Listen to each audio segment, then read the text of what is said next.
Bakitakoa ama nahi izatea, izan nahi izatea, edo zenbateraino den gizarteak andre izateagatik nire egin barren artean sartu duela ama izatea.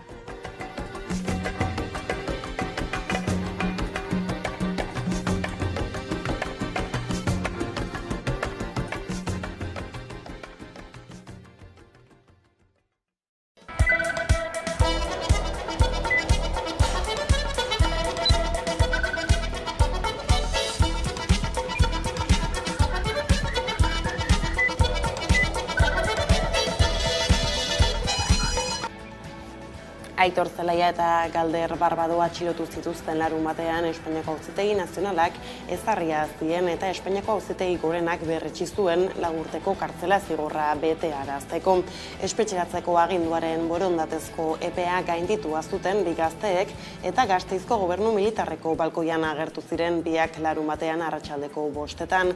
Jendea eraikinera gerturatu zen kamiseta urdinekin babesa erakustera eta polizia agertu zen ondoren. Duela bi aste ankerkeriari stop plataformak jakinarazi zuenez, irailaren 15ean espetxeratze agindu bana jasotan, Zelaia eta Barbado gazteek 10 eguneko epea zuten borondatez kartzelan sartzeko. Epea bukatuta ez ziren espetxean aurkeztu, beraz Espainiako Auzitegi Gorenak atxilotze agindua eman zuen. Gobernu Militarra ertzainez inguratuta egon zen bi gazteek atxilotu artean, ehunka zeuden Leizaola plazan hain justun balkoian ordu bete inguru egon ondoren eraikinean sartu ziren ertzainak eta atxilotu egin zituzten gazteak atzeko atetik atera eta ertzainen ibilgailu batean eraman zituzten gero tentsiuneak izan ziren agenteen eta elkarretaratuen artean. Halere, azkar baretu zen egoera eta jarraian Artiumetik hasitako manifestazioari ekin zitzaion. Milaka lagunek egin zuten Artiumetik Foru plazarainoko bidea Euskal Herriak aurrera lelopean ikurrinek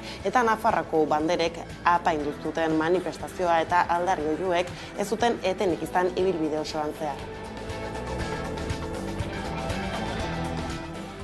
Eguerdion guztioi, 12 pasata iritsi da gurean gaur magazinari heltzeko unea. Gaurkoan Aitor Zelaia eta Galder Barbado arabarren atxilotzea izpide. Izan ere, Auzitegi Nazionalak ezarritako 4 urteko espetxe zigor bana betetzeko larunbatean Gasteizen atxilotuak izan ziren Barbadok eta Zelaiak euren konpromiso militantea azaldu dute bideo batean. Gazte biek borroka ziklo berri bat abiatzera deitu dute, aniztasunetik erantzunkizunez konpromiso eta borroka ardatz, sozialismoaren eta feminismoaren oinarrietan eraikitako Euskal Herri burujabea lortzeko.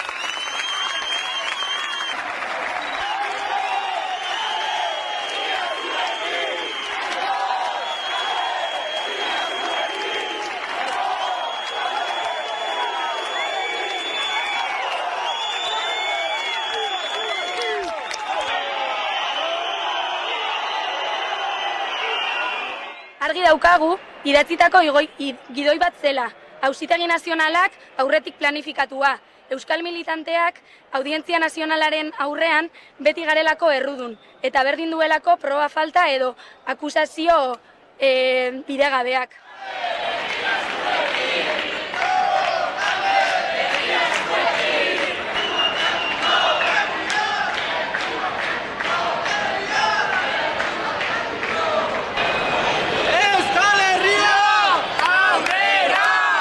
Hau ez baita gubion kontrako eraso bat, herri oso baten erasoa baizik.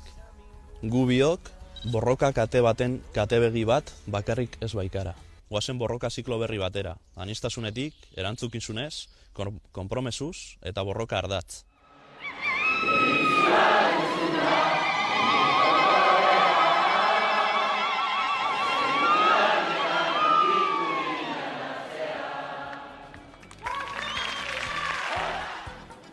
Eusko Jaurlaritzak espetxe politikaren eskumena bere gain hartu zuenetik 2 urte bete dira eta horren harira azken 2 urteotako balantzea plazaratu du Jaurlaritzako berdintasun, justizia eta gizarte politika sailak. Txostenaren arabera 1577 pertsona daude preso Basauriko, Martuteneko eta Zabaiako espetxetan, horietatik 14% behin-behinean daude eta gainerakoak zigortuta. 3 espetxe horietan dauden euskal presoak guztira 152 dira eta gehienak Zabaian daude. Gauzak horrela, Jaurlaritzak nabarmendu du azken 2 urteotan euskal espetxe eredua garatzea baldintzatu dutela azpiegituren gabeziek bereziki haien antzinatasunak eraginda.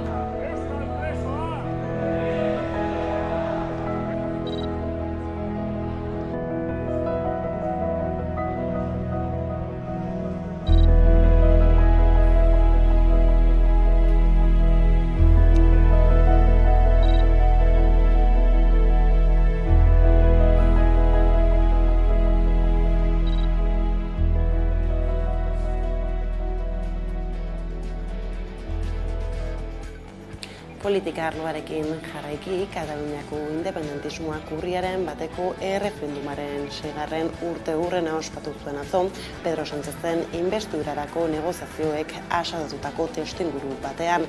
Izan ere, gaur hasiko da alderdien txanda Felipe Borboikoarekin, PSOEko buruaren izendapenarekin amaitu beharko lukeena.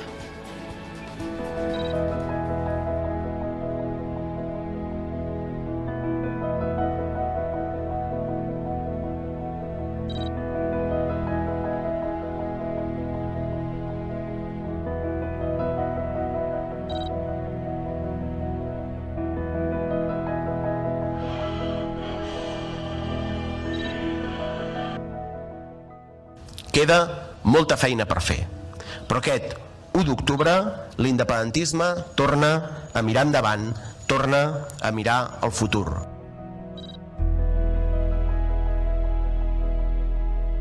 Compatriotes, amics i amigues, més que mai, 6 anys després dels anys que faci falta, visca Catalunya lliure i independent.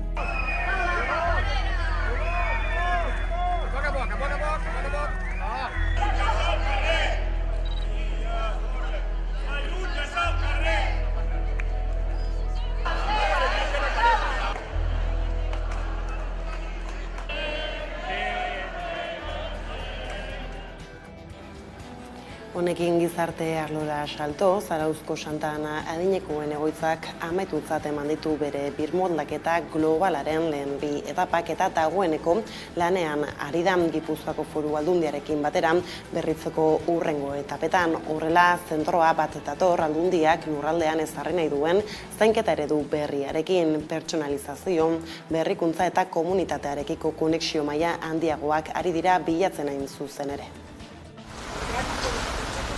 Gipuzkoako Foru Aldundia zainketa ereduaren trantsizo murgilduta dago. Horren adibidetzat dugu Santa Ana Zarauzko zaharren egoitza. Zainketa eredu berrira egokitzeko 2. fasa osatu baitu. Zaintza berrien eredu hau honen trena hartu behar da eta Zarauzko udalak horrego nahi du. Santa Ana Fundazioko zuzendariak aldaketa garrantzitsua izan dela bermatu du. Urte luzez eskatu dutena eskaini zaie. Eta usten dut alkarrekin gauza ona lortuko deula Zarauzko zaharrentzat.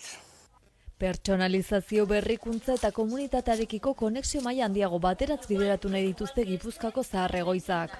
Personalizatuagoa, benetan inpaktua eukiko duela egoiliarrengan, aldi berean komunitatearekin lotura eukiko duena eta berrikuntza bertan jasotzen duena.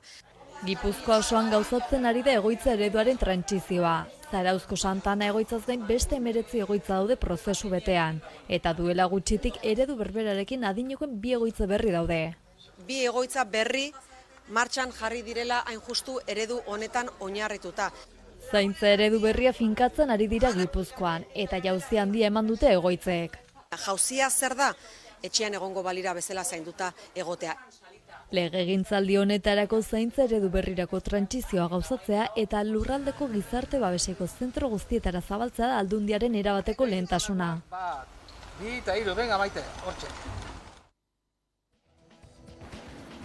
Eta lan arloarekin lotuta Lantzegoko upategi bateko 2 lagun hil ziren atzo goizean eta beste bat ospitaleratu egin dute. Antza denez, langile bat ardua ekoizteko edukiontzi batera erori da eta ari laguntzean gainontzeko beharginek anhidrido karbonikoa arnastu dute. Horren ondorioz hil dira biak.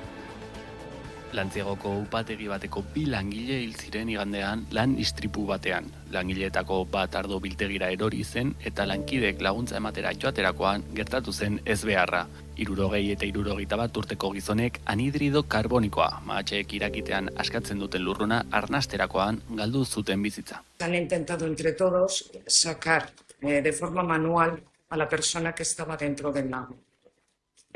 Al ver la incapacidad de poderlo sacar, Félix, que era el cuñado de Gerardo, que era el que estaba dentro, como bien os acabo de decir, ha cogido una escalera y, claro, se ha metido.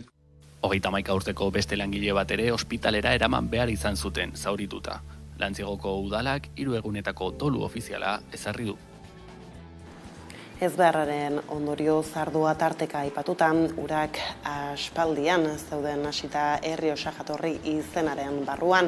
Upategi eta mastizain txikiak lehen ere kexu ziren sormarkaren kudaketa ereduarekin. Txikienek salatu izan dute egungo estrategiak handiei baino ez diela egin mesede, kantitatea hobetsi dutelako kalitatearen kaltetan eta ohartarazi dute haien negozio eredua ataka estuan jarri duela horrek, ardoa merkeegi saltzera behartu dituelako. Arabako upategi txikiek ordezkatu izan dute haserrearen ahots hori orain arte eta horren adibide da sormarka utzi eta zigilu berria sortzeko alegina hain zuzen ere. Baina Ebro ibaitik behera ere desadostasuna uste baino okerragoa dela agerian geratu da. Orain izan ere Arabako upategi txikiak ez ezik Errioxakoak ere ez daude gustura jatorri izenaren kudeaketarekin eta horren adibide da Errioxako familia upategien elkarteak iraiaren hasieran hartutako erabakia. Sormarkako kontseilu arautzaietik irten dira erakunde horren estrategiak haien negozio ereduari kalte egiten diola argudiatuta. Ez dute zigilua utzi, soilikari buruzko erabakiak hartzen diren mailan gehiago ez esertzea erabaki dute. Erabakiak badu pisua nola nahi ere, izan ere 216 upategik osatzen dute elkartea, 752 dira denera Errioxa zigiluaren barruan, naiz eta mailan ordezkaritza txikia duten 104. Oso kritiko azaldu dira kontseilu arautzaileak urte luzez izan duen jardunbidearekin eta gaitzetsi dute saiatu arren ez dutela jatorri izenaren inguruko erabakietan eragiteko gaitasunik jada. Bestaldetik, Deustu auzoko Agirre lehendakariaren etorbideko 128 zumarren erdiak mozteko erabakiak Zuhaitzek hirietako klima arautzeko orduan duten garrantzia jarri du mahai gainean. Bilbon, udala mozketaren eta zementuaren aldeko apustua egiten ari da, etorkizunera begira garesti atera daitekeen erabakia. Azken urteotan temperaturak gora egin dueten gabe, Euskal Herrian maximo historikoetan kokatu arte. Udaberoak dirudienez geratzeko etorri dira, eta hiriek erronka berriei egin behar diete aurren bizigarriagoak izateko. Hala ere metropoli asko zementuan oinarritutako hirigintzaren aldeko apustua egiten ari dira, egitura berde berriak sortu eta egungo zuhaztiak handitu beharrean. Klimadituek eta mugimendu ekologisteko hartarazi dutenez egoera horrek ez du laguntzen muturreko temperaturak arintzen kontrakoa baizik. Zementuan eta hormigoia berdegunei gailendu zaizkien hiri horietako bat da Bilbo. Azpiegiturak gogorra nagusi den espazioetan sortzen den bero uharte efektuaren arazo erantziarekin. Horri gehitu behar zaio Bizkaiko hiriburuko kale batzuetan egin den arborizidioa. Deustuko Agirre lehendakaria etorbidean esaterako. Estoptara Deusto, Zubi artean edo Zumarrak bizirik elkarteek salatu duten ez behintzat. Izan ere, Zuhaitzek funtsezko zeregina betetzen dute alderdi gintzarriak arautzeko eta hiriak espazio bizigarriago bihurtzeko. karbono dioksidoa xurgatzen dute, oxigenoa kanporatzen dute, itzalguneak eskaintzen dituzte eta partikula kutsakor txikiak iragazten dituzte besteak beste. Horrek guztiak udako temperaturak 2 eta 8 gradu artean arintzen laguntzen du zarataren aurkako esi naturalak sortzeaz gain eta hegaztientzako babesleku izateaz gain hiriko biodibertsitatea areagotzen laguntzen duena.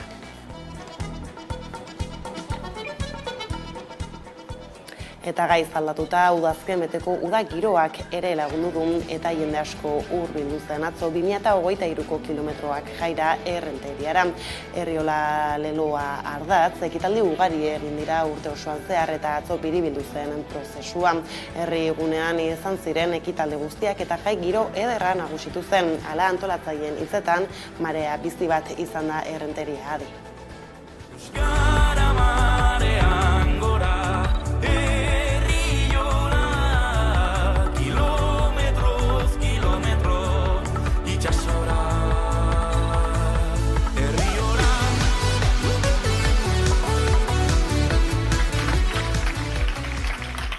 Hezkuntza eragileen ekarpenak kontuan hartu eta behin legean onartuta ere, honen garapenean eragileon parte hartze aktibo eta zuzena ahalbidetzeko eskatzen dugu. Lantzen ari gara hurrengo urtetako baitere politika adostasunak azpimarratuz eta baitare eragile ezberdinekin egiten ari garen lana azpimarratuz.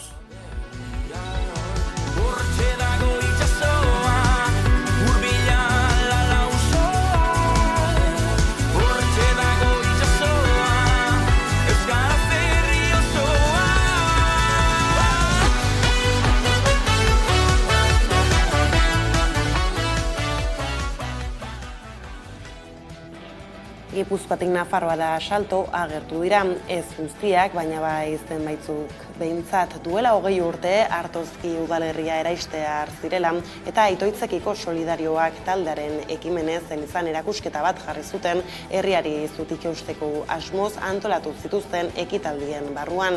Deiagin eta beren artelanak emanez erantzun zuten artista ugarik, haien artean ziren Jose Luis Zumeta, Jose Ramon Anda, Dora Salazar eta Juan Gorriti besteak beste. Herria suntsitu edo urek azpian hartuz gero han geratuko ziren obrak baldintza horrekin eman zituzten sortzaileek eta hala osatu zuten artezki erakusketa. Artelanak ikusgai jarri eta gutxira baina herria behera bota zuten ondea makinek, lan batzuk suntsitu eta beste batzuk poliziak jaso zituela salatu zuten solidarioek gerora eta ordutik ez daien arrastorik izan. Orain arte hori bai lanetako batzuk solidarioen eskuetan baitira atzera. Goiz honetan eman dituzte xehetasun gehiago taldeko kideek eta Itoizko urtegiak mehatxatutako bizilagunen asanbladakoek hainbat artistarekin Iruñean egin duten agerraldian, izan ere berriki modu anonimoan helarazi dizkiete obra horiek. 2 dozena sortzaileren baino gehiagoren lanak izan ziren ikusgai Artozkiko erakusketa hartan 2003 urteko irailean. Margolanak, paper gaineko lanak eta eskulturak ziren gehienak. Itoizko urtegiaren kontrako borroka luzearen katebegietako bat izan zen hain zuzen ere Artozkikoa. 1980ko hamarkadan hasi zen gauzatzen urtegiaren proiektua. 1983 urtean ekin zieten eraikuntza lanei eta 2003an Nafarrako gobernuaren aginduz urak azpian hartuko lituzken herriak bera bota zituzten. Longida Ibarreko Itoitz, Orbaitz, Ezkai eta Gorritz, baita Artzibarko Artozki, Muniain, Artzi eta Nagoreren erdia ere. Etxeak bota aurretik baina haiek defendatzea erabaki zuten solidarioekin egin zuten topo makinek horietako bitan Itoitzen lehenik, ekainean eta Artozkin ondoren irailean. Testuinguru horretan antolatu zen erausketa ura bestain bat jardueraren artean, etxeak artearekin ere defendatuko zituztela erabakia baitzuten ekintzaileek. Hala, deizabal eta premiazkoa egin zieten Euskal Herriko artistei. Haien obrak bertara eramateko baldintza bakarra zen herria suntsitu edo urpean geratuz gero artelanak ere han geratuko zirela betiko. Erantzun zabala izan zuen deiak eta artista ugarik egin zuten ekarpena elkartasunez.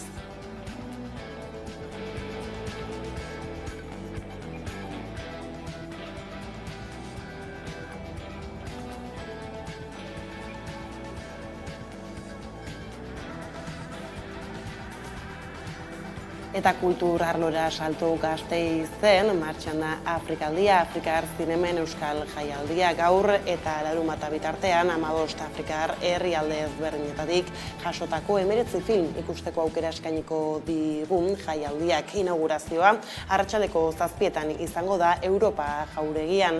Tarik El Idrisi Marokoarraren Sound of Berberia filmarekin hain justu ez galdu.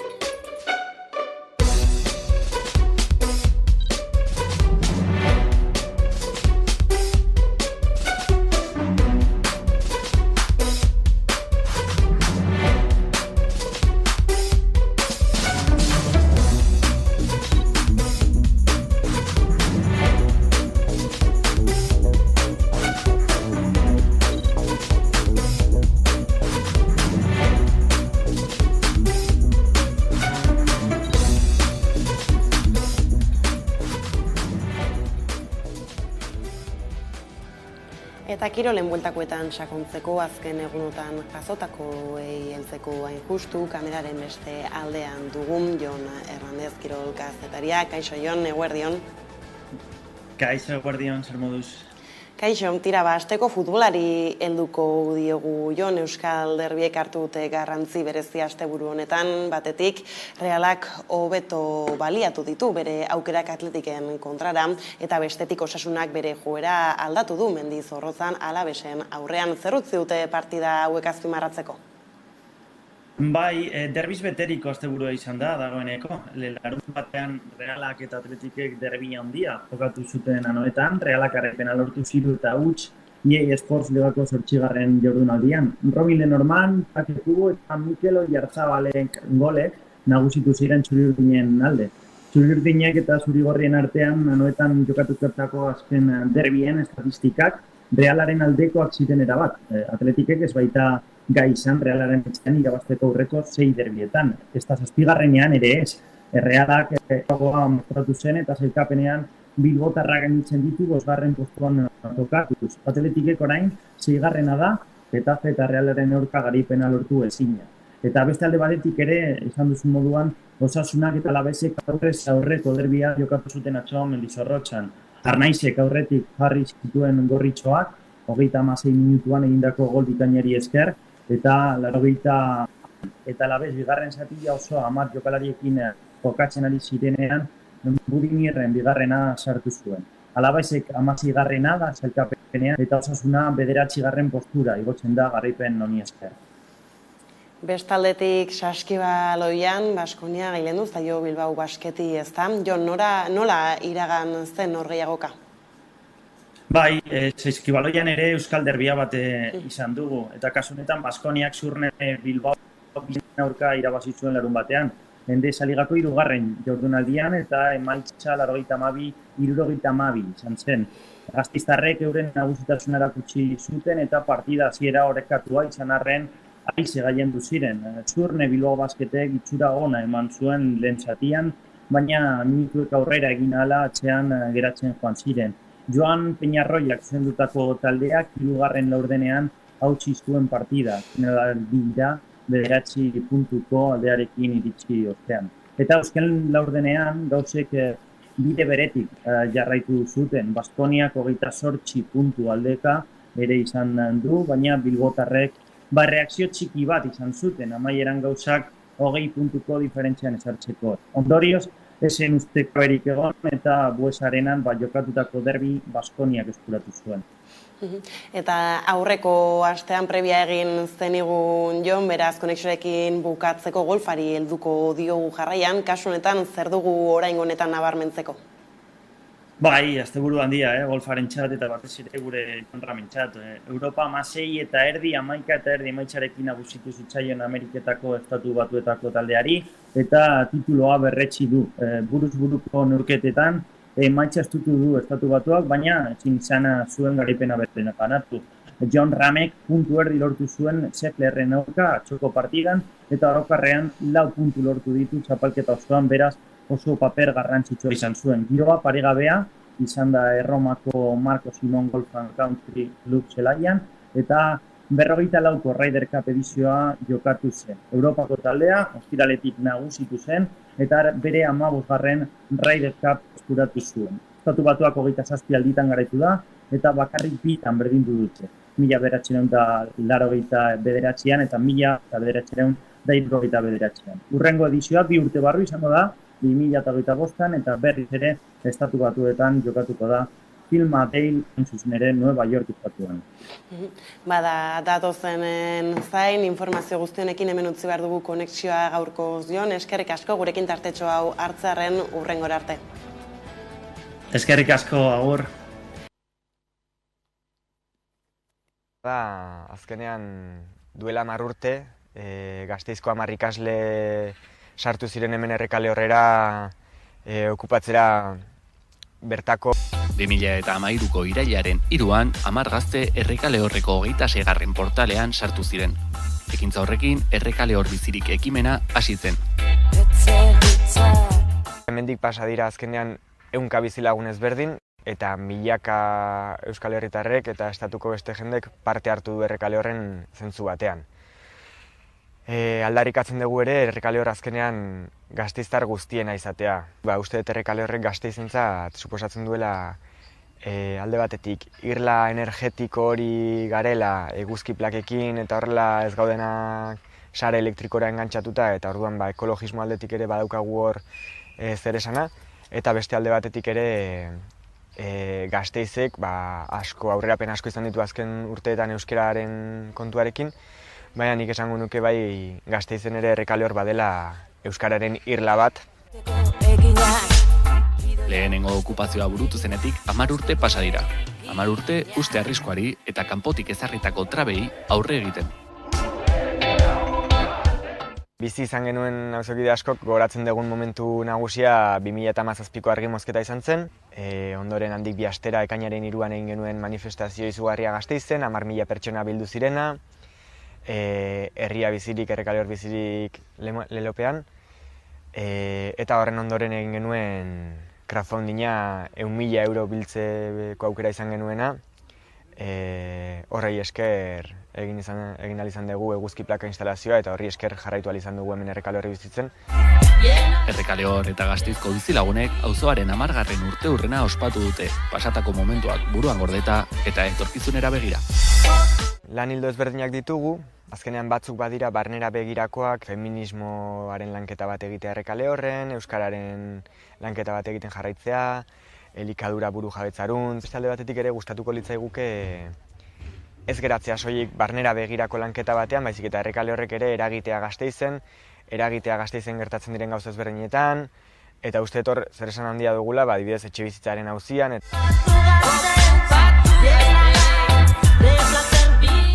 Aurtengo lema da 10 urte zuen atzaparretatik at, eta da hori 10 urte bete ditugulako Errekale Horren udalaren eta kapitalaren atzaparretatik at, eraso ezberdinei aurre egiten, eta ziur gaudela gehiago beteko ditugula eta gogoz gaudela Errekale Horren jarraitzeko. Okupatu Gasteiz, llenala de placer, bihurrizan zuete al carro.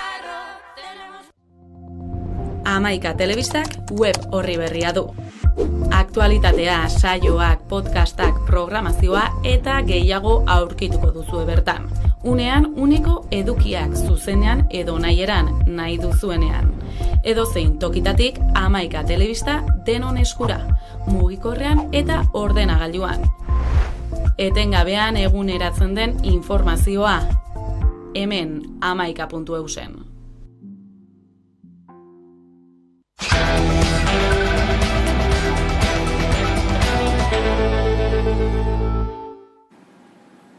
Amabiterdiak dira eta eguneko elkarrizketa nagusiari ekiteko unea heldu da.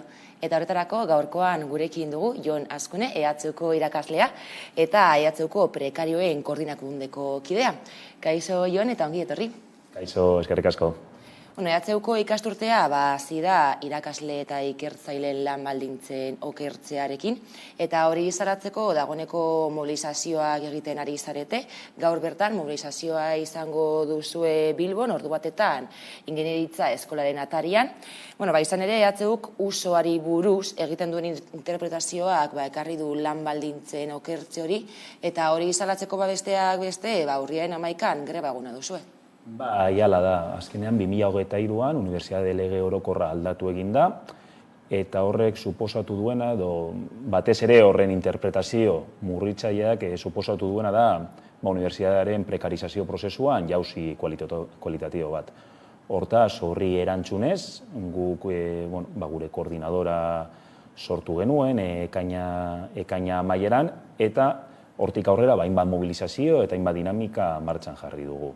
Azkenengoak kurtso hasieran, sindikatuekin batera, aste honetan zehar hainbat mobilizazio deitu ditugu baita be kampus ezberdinetan, sindikatuekin batera, eta aurrengoa eta garrantzitsuena urriaren 11ako greba. EHUk legearen interpretazio murriztatzailea egin duela ohartarazi duzue, izan osoko lanaldi kontratuak, lan osoko kontratuak egin beharrean, ordezkoen kasuan, orain murria laburrak egiten du partzialak ezta, eta hori data besteak beste 8.000 kontratuak dira. Hala da. Orain arte, unibertsitatean nolabait ordezkoi dagokionez bi maila zeuden. Alde batetik zegoen jardunaldi partziala, eta jardunaldi partziala oso prekarioa zen, 400, 500, 600 euro ingurukoa, eta bazegoen jardunaldi osoa. Hortaz, jardunaldi osoan lan baldintza duinak zeuden. Legeak egin duen izan da, jardunaldi oso hori nolabait debekatu kakotxa artean.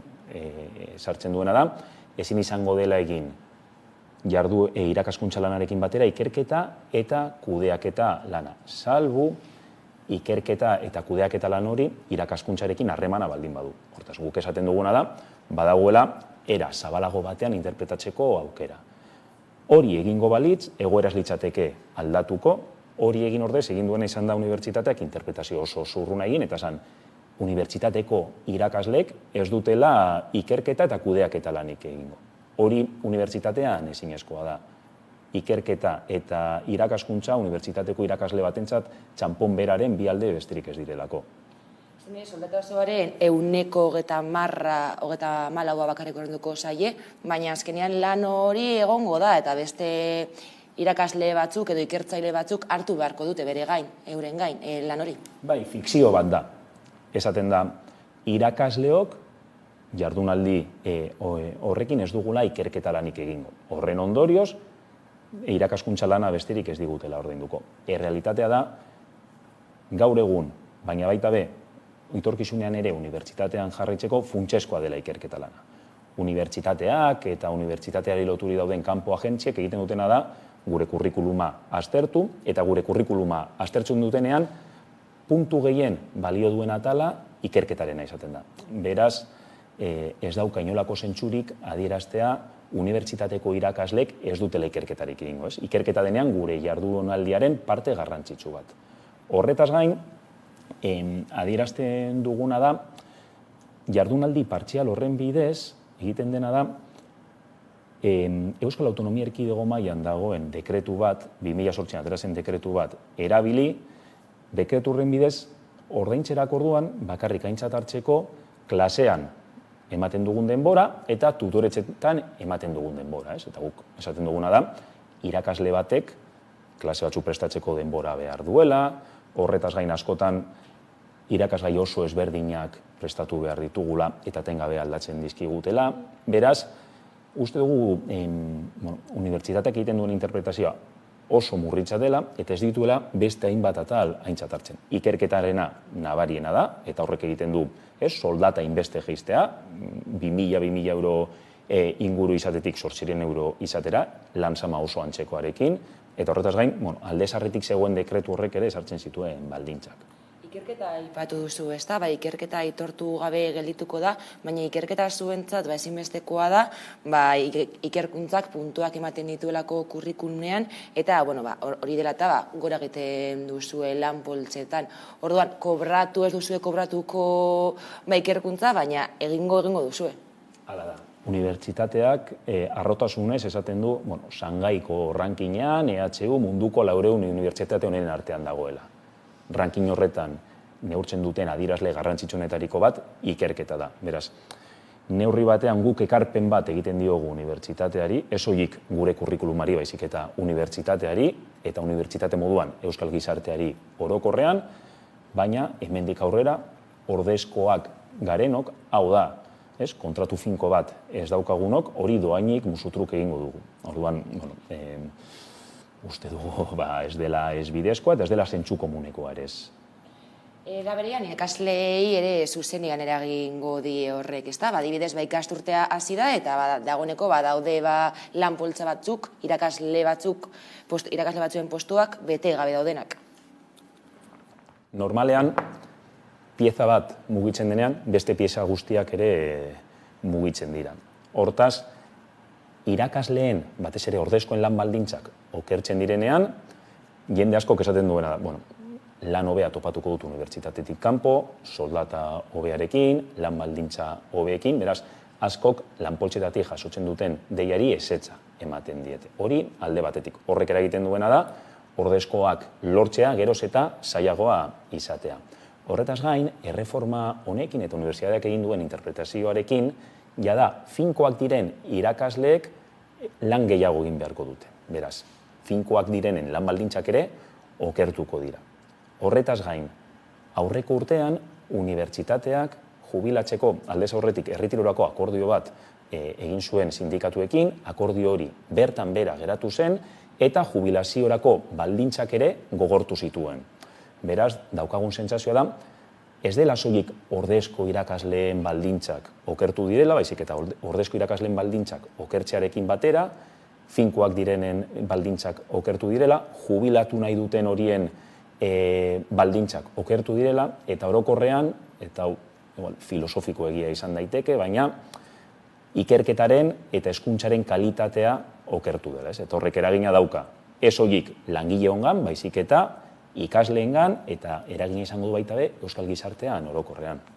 EHU kursari buruz egin duen interpretazioa dela eta zuen lan baldintzak okertu dira, baina hala ere egoera ez da berria, ez da? Izen ere lan baldintza horietan okertze bat egon da urteen poderioz. Bai, prekarietatea Euskal Herriko unibertsitateera ez da 2023an heldu, aldez aurretik ere existitzen zen. Orain arte prekarietate horren kontratu nagusia zen jardunaldi partzialean egiten den kontratua. Horren bidez, irakasle batek jardunaldi partziala egiten zuen, irakaskuntzari dagokionez, hau da, gutxi gora bera, jardunaldi erdia, baina kobratzen zuen soldataren eren bat, gutxi gora bera, edo askotan gutxiago. Zergatik, mota horretako kontratuetan baita be ezelako kudeaketa eta ikerketa aplikatzen. Horretaz gain, lehen adierazi dudan moduan, ezen aintzat hartzen klaseak prestatzeko erabili beharreko lana, ez da aintzat hartzen, adibidez, Bolonia sistema ezarri zenetik, unibertsitateak geroz eta gehiago sustatzen duela ebaluazio jarraia. Ebaluazio jarraiak zer suposatzen du? Azkenengo azterketa bat egin ordez, etengabeko jarduerak egitea, praktikak egitea, eta horrek egiten duena da, ikasleen lan saman ditu, baina irakasleen lan sama ere bai, ez? Eta hori ez da aintzat hartzen. Beraz, orain arte egon den sisteman, nolabait, era laburrean bi kategoria nagusi zeuden, ez? Jardunaldi partziala, eta jardunaldi partziala oso prekarioa zen, baina zegoen jardunaldi osoa ere bai. Beraz, neurri batean, eskaiera sozial baten metaforak funtzionatzen zuen. Jardunaldi partzialan zegoen irakasle ikertzaile horrek buruan bazuelako igual momentu batean, ez, jardunaldi osoa lortzeko aukera. Gaur egun, egin den izan da, jardunaldi osoa desagertu da, eta jardunaldi partzialean zeuden baldintzak orokortu dira. Hau da, hartu da, unibertsitateko kontratazioan zegoen sistemaren parterik okerrena, eta orokortu da. Orduan, horrek suposatu duena da, lehen adierazi bat moduan, jauzi kualitatibo bat. Aldez aurretik ere, existitzen ziren baldintza kaskarrak, honek egin duen izan da, eskaiera horrekin hautsi eta baldintza horiek hobetzeko zeuden aukerak bertan bera ustea. Beraz, aldez horretik existitzen zena, okertu egin dela esan dezakegu. Bestalde, EHUren ikasturte hasierako ekitaldean, Inigo Urkullu Jaurlaritzako lehendakariak adierazi zuen 130 handitu dela EHUren finantziazioa, hala ere zuek bestelako iritzi bat duzu, ezta, zuen egoera ikusita? Bai, azkenean, unibertsitateak orokorrean datu makroak erabiltzen ditu. Ez, inbertsio handitu da, hobekuntzak egin dira, ikusi beharko genuke nora doazen inbertsio horiek, non egiten diren hobekuntzak, pizkat azalean dagoen hori sakonean aztertuta ikusten dugulako, batez ere gazte ikertzaile eta irakasleon egoera ez dela hobetu, okerrera jo duela, lehen aipatut, ez dela soilik gazte ikerlari eta langileen gaia, baizik eta erretirorako zeuden baldintzak ere okertu direla, beraz, nik uste dut titularrerako ondo dagoela, eta ziurrenik lehendakari jaunak titularra bilatzen zuen, baina titular horretik harago aztertuta ikusi dezakegu, ez dakite hainbeste handitu den, baina behintzat ez da hainbeste zabaldu eta ez da hainbeste banatu inbertsio hori, ezta? Gainera, finantzaketa handitu edo ez, kontua da, EHU barne produktu gordinaren 0,4 dela, eta legeak ez sartzen dituen zenbaitatik urrun dago, ez? Egizatez, 1% izan beharko luke. Hala da, azkenean beti esaten da, ez? Ezagutzaren gizartean bizi gara, ikerketaren gizartean bizi gara, hortaz, unibertsitate publikoan dirua ez da gastatzen, inbertitu egiten da. Inbertsio banda, ostean, gizarteko, jendarteko bestein bat ere muetan eragina daukana. Eragina dauka ekonomian, eragina dauka hezkuntzan, eragina dauka jendartearen ongizatean. Horretarako, funtsezkoa da, barne produktu gordinaren 1% inbertitzea unibertsitate sisteman. Ez da inbeste, beste hainbat alorretan diru mordo bat inbertitzen da, ez da inbeste, gure diruaren 1% unibertsitatera bideratzea, eta horrekin egoera askoz hobetuko litzateke. Horren ordez, 0,4 inbertitzen denez, askotan dirua ez da heltzen, eta normalean horrelako egoeretan beti katebegi ahulena da kaltetuena eta kolpatuena. Kasu honetan, finkoak ez garen ikerlari eta irakasle onak. Egoerako okerrera egin du usoaren interpretazioa dela eta hala ere egoera egiturazko arazo baten ondorio da. Bai, egiturazko arazoa diogu alde batetik finantzazioagatik. Uste dugu, finantzazioa handituko balitz, baliabide gehiago egongo liratekela hau hobetzeko. Horretaz gain, kontratazio sistemak aldaketa bat behar du. Alde batetik esaten da, Espainia mailan egindako lege bat dela, Espainiar Kongresuak onartutako lege bat dela, hori parte bat da, eta esan dugun moduan, lege horren beste motako interpretazio bat egin daiteke, baina aipatu dugun moduan, badago baita bez, Euskal Autonomia Erkidego mailan dagoen lege dekretu bat, 2008koa dena, horren bidez kontratazio partzialak eta irakaskuntzaren kontratazioak era oso murritzailean interpretatu dira, eta hori aldatzeko aukera ere badago beraz. Ez da soilik lege berria, 2023koa den legea, honek badauka beste motako interpretazioa, baizik eta da hemen dagoena. Honek, esarri duen zorua sortu ditu, egiturazko baldintzak hainbat kasutan oso okerrak izatea, eta hori ere aldatzeko aukera badago. Hainbat mobilizazio genituzue dagoeneko eta sindikatuek greba deialdia uztailean jarri zuten mahai gainean. Zuek plataformatik greba hori babestu zenuten. Ez datik uztailetik ona zein izan den errektoretzarekin eduki duzuen hartu emana? Momentuz ez dugu hartu emanik izan. Errektoretzak egin duena izan da legea argitaratu bezain laster eta indarrean sartu bezain laster, sistema guztia prestatu aldaketa hau eta reforma hau era oso zehatzean aplikatzeko. Beraz, esan dezakegu izan dela goitik berako kudeaketa bat, ez da orain askotan entzuten da, gobernantza konpartitua, aktore ezberdinen parte hartzea, errektore taldetik egin dena izan da legea interpretatu eta goitik bera aplikatu. Sindikatuekin elkartu direnean ez diete aukerarik eman sindikatuei inolako proposamen alternatiborik egiteko edo negoziaziorako tarterik ez da zabaldu. Sindikatuei esan dieten izan da, hau horrela da eta horrela aplikatuko dugu. Kurtso amaieran, ustaiaren amaieran, departamenduei jakinarazi zitzaien kurtso hasieran hau horrela aplikatuko zela, eta arrezkero hau horrela aplikatzen ari dira. Eta horren aplikazioan, garapenean, ez da inolako eztabaidarik, ez negoziaziorik, ez prozesu parte hartzailerik sartu. Beraz, oso hierarkikoa izan da, eta ez dute ez sindikatuekin, ez irakasle eta ikerlariekin ez dute gurekin kontatu. Beraz, momentuz ez dugu inolako harremanik izan errektorego taldearekin.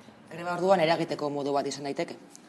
Grebak beti dira, eragiteko tresna, guk daukagun arazoetako bat da, unibertsitateak beti gizarteari begira prestigio bat eduki duela. Orduan, lehenik eta behin gure erronka da, jakinaraztea, unibertsitateak bai prestigio asko duela, eta hor puntako ikerlari eta irakasleak daudela, baina askotan, lan baldintzak jendeak uste duna, baina askoz ere okerragoak direla. Beraz, greba honekin baita nahi duguna da, ezagutaraztea unibertsitatean ematen diren lan baldintzak, eta aldugun neurrian baita be, noski, presioa egitea, errektorego taldea, hausnarketa egiteko, eta ikus desan, normalean, beste eremuetan, zentzu komunekoa dena, lagun artean, familian, beste motako profesionalekin hitz egiten dugunean, jendeak ulertzen duena, eurek ere ulertu esaten, eta ez dela zentzuzkoa, puntako langile, ikerlari, irakasleek, beren jarduera 400, 500 eta 800 eurogatik betetzea.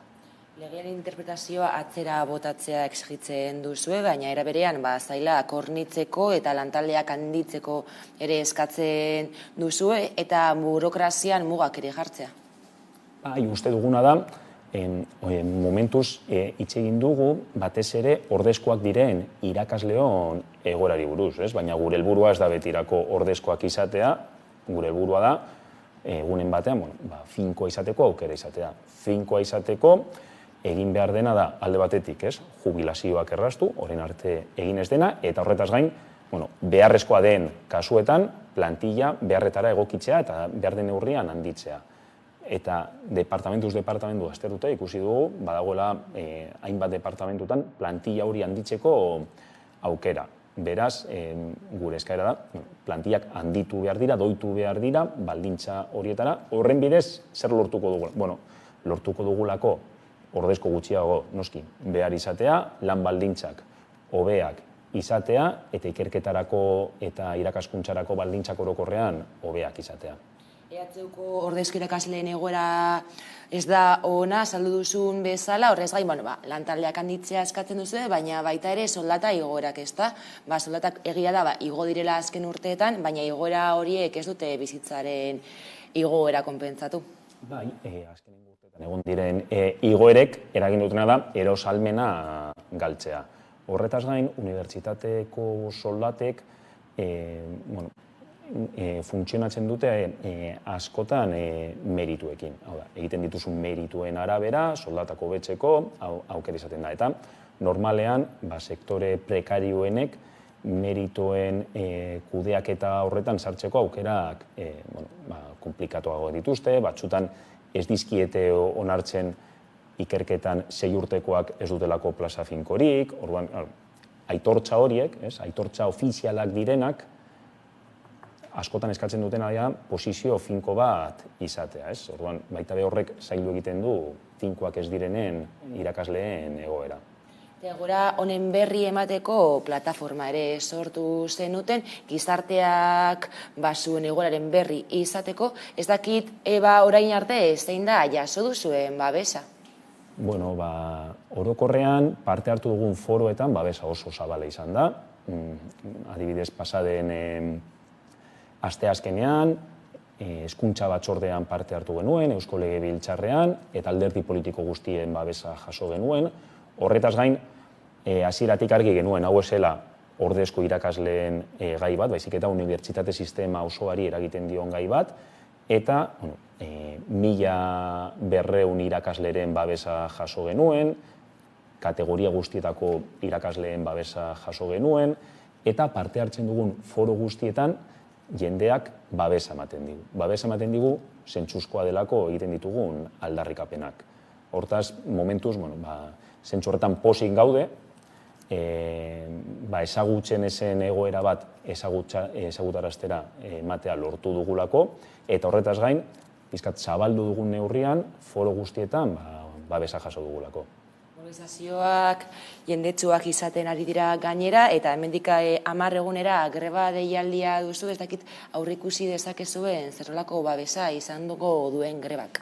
Zaila da, oraindik gaurkoz aurre ikustea, baina espero dugu babes zabal bat izatea, babes zabala ez horiek ordezkoak garen irakasleon partetik, baizik eta irakaslego osoaren partetik.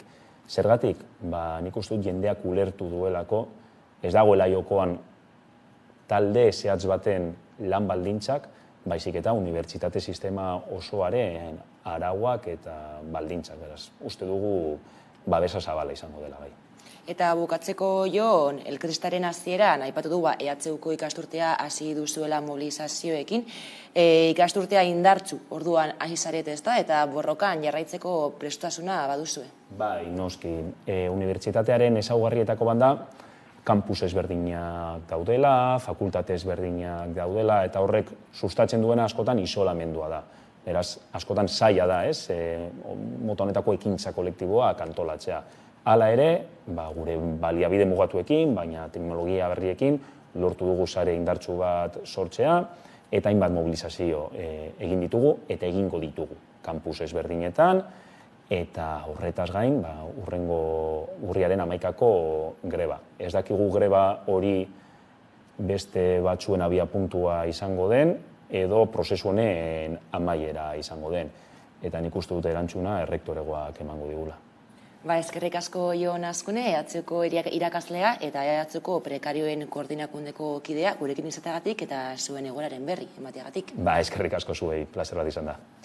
Eta orain tarte bat eta jarraian itzuliko gara, Jon Goikoetxea izango dugu gurekin, BBK Fundazioaren ikerketa eta estrategia arduraduna. Orain arte.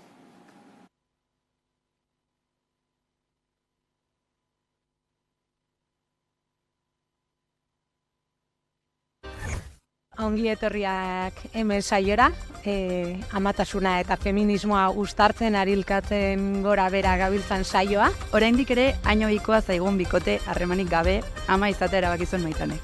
Guraso bakarreko familiek gora doazela berresten dute datuek, baina familia mota horretako familien errealitatea ikusezina zaigu oraindik. Nire kasuen ama izan nahi nuen aspaldiskotik, eta argi nuena zen ama izan nahi, baino bikotik ezpanu, bakarrik izan nuela, hori ere argi nuen. Nire ez, igual haunitzek ama izan nahi dute, baina ez baute bikotik iberatiten dute, edo bakotxak bere realitatea du, edo bere egoeran arabera eraikitzen du bere familia edo ingurue. Nire kasuen nik nahi nuen eta argi nuen bikote gabe izanen nuela. Baina argi izan nuen bezala, duda izan dut beti eta gaur egun ere aurra izan ta gero, naiz eta ez urrikitu. Duda hori badut, zenbateraino den nik libre erabakitakoa ama nahi izatea, izan nahi izatea, edo zenbateraino den gizarteak andre izateagatik nire egin barren artean sartu duela ama izatea.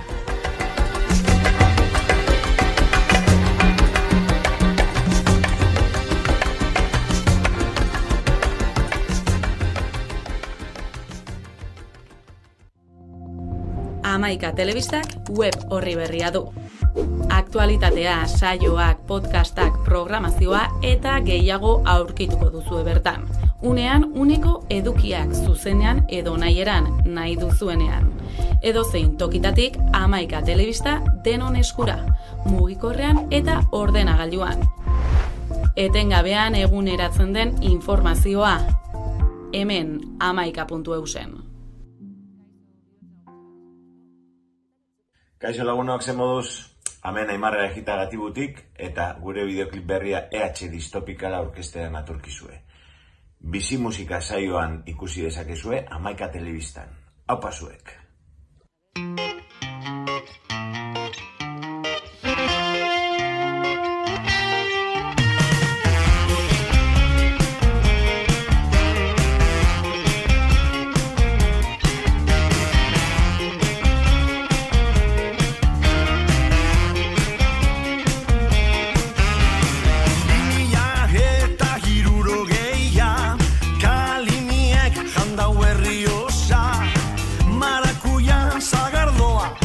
zigarra ganda, palmera kontxa erdizen.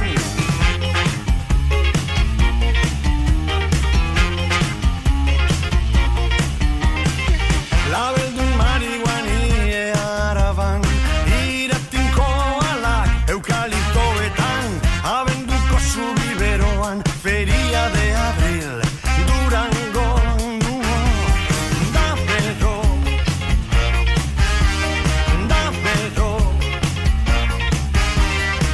Islandian San Fermin, Iruñan pobre de mi, distopical, Euskal Herri tropical, ongi etorri paradisura, distopical, Euskal Herri tropical, merengue eta salsa gorputzaregintza.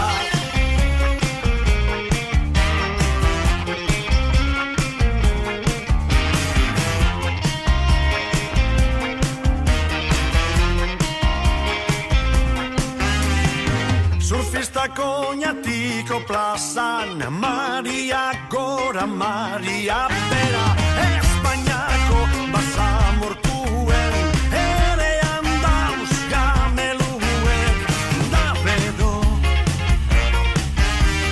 larbedo, puntzera lumbre sortak urdai baien, distopical, Euskal Herri tropical, ongi etorri paradisura, distopical, Euskal Herri tropical, merengue eta salsa gorputzaregintza. Ongi etorri paradisura, merengue eta salsa gorputzaregintza. Gabon, ongi etorri, 2060ko abenduak 20 ditu gaur. Kantauri isurialdean 33 graduan dago ura, eta Gabonen atarian jendez lepo dira hondartzak. Albiste ona bestalde musikako sumendiak utzi diola laba isurtzeari. Amaitzeko albistegi honetako elkarrizketa tartean, azken elurtea ikusi zuen herritarra. Euskal Herri Jamaikan bezala, sala. Cambio climático se nos dispara, para. Este sistema ya no le quedan balas. Los gobiernos no ceden si tú no estallas. No hay vuelta atrás, nuestro futuro se acaba. Euskal Herri inferno tropicala, tropical, Basque Country, Jamaica, dystopic, baina zaidazu, zergate. Distopical, Euskal Herri tropical, ongi etorri paradisura. Distopical, Euskal Herri tropical, merengue eta salsa gorputzaregintza. Distopical, Euskal Herri tropical, ongi etorri paradisura. Euskera tropikala, euskakin tropikala, merengue eta salsa dauenaregintza. Ongi etorri paradisura, merengue eta reggae gorputzaregintza.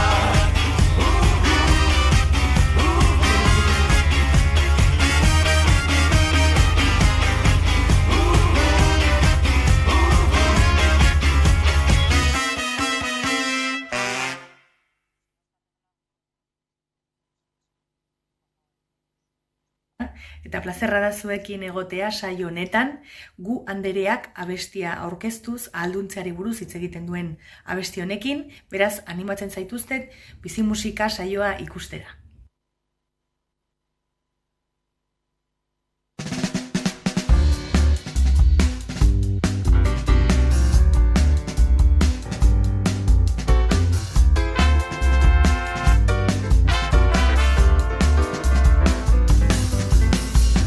Badut zerbait esateko, entzun nazazu,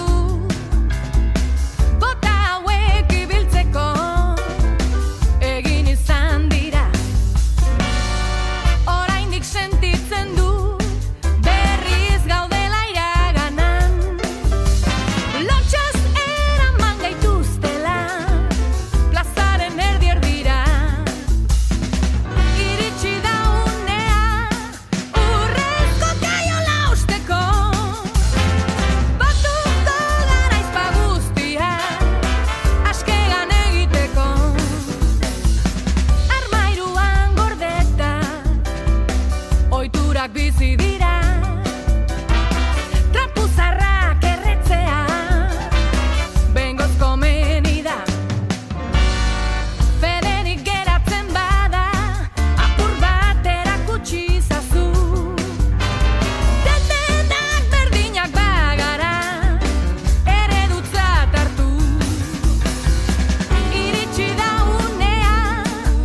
Hamaika Telebistak web orri berria du.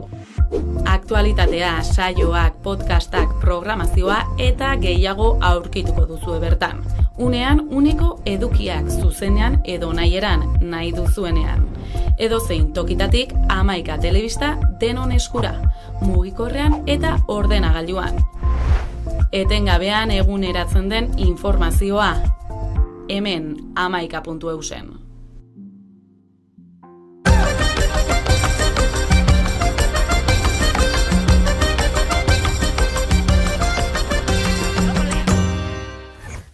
Ongi etorriak hemen saiora, amatasuna eta feminismoa uztartzen arilkatzen gora bera gabiltzan saioa. Oraindik ere ainoikoa zaigun bikote harremanik gabe ama izatea erabakizuen Maitanek. Guraso bakarreko familiek gora doazela berresten dute datuek, baina familia mota horretako familien errealitatea ikusezina zaigu oraindik. Nire kasuen ama izan nahi nuen aspaldiskotik, eta argi nuena zen ama izan nahi, baino bikotik ezpanu bakarrik izan nuela, hori ere argi nuen. Nire ez, igual haunitzek ama izan nahi dute, baina ez baute bikotik iberatiten dute, edo bakotxak bere realitatea du, edo bere egoeran arabera eraikitzen du bere familia edo ingurue.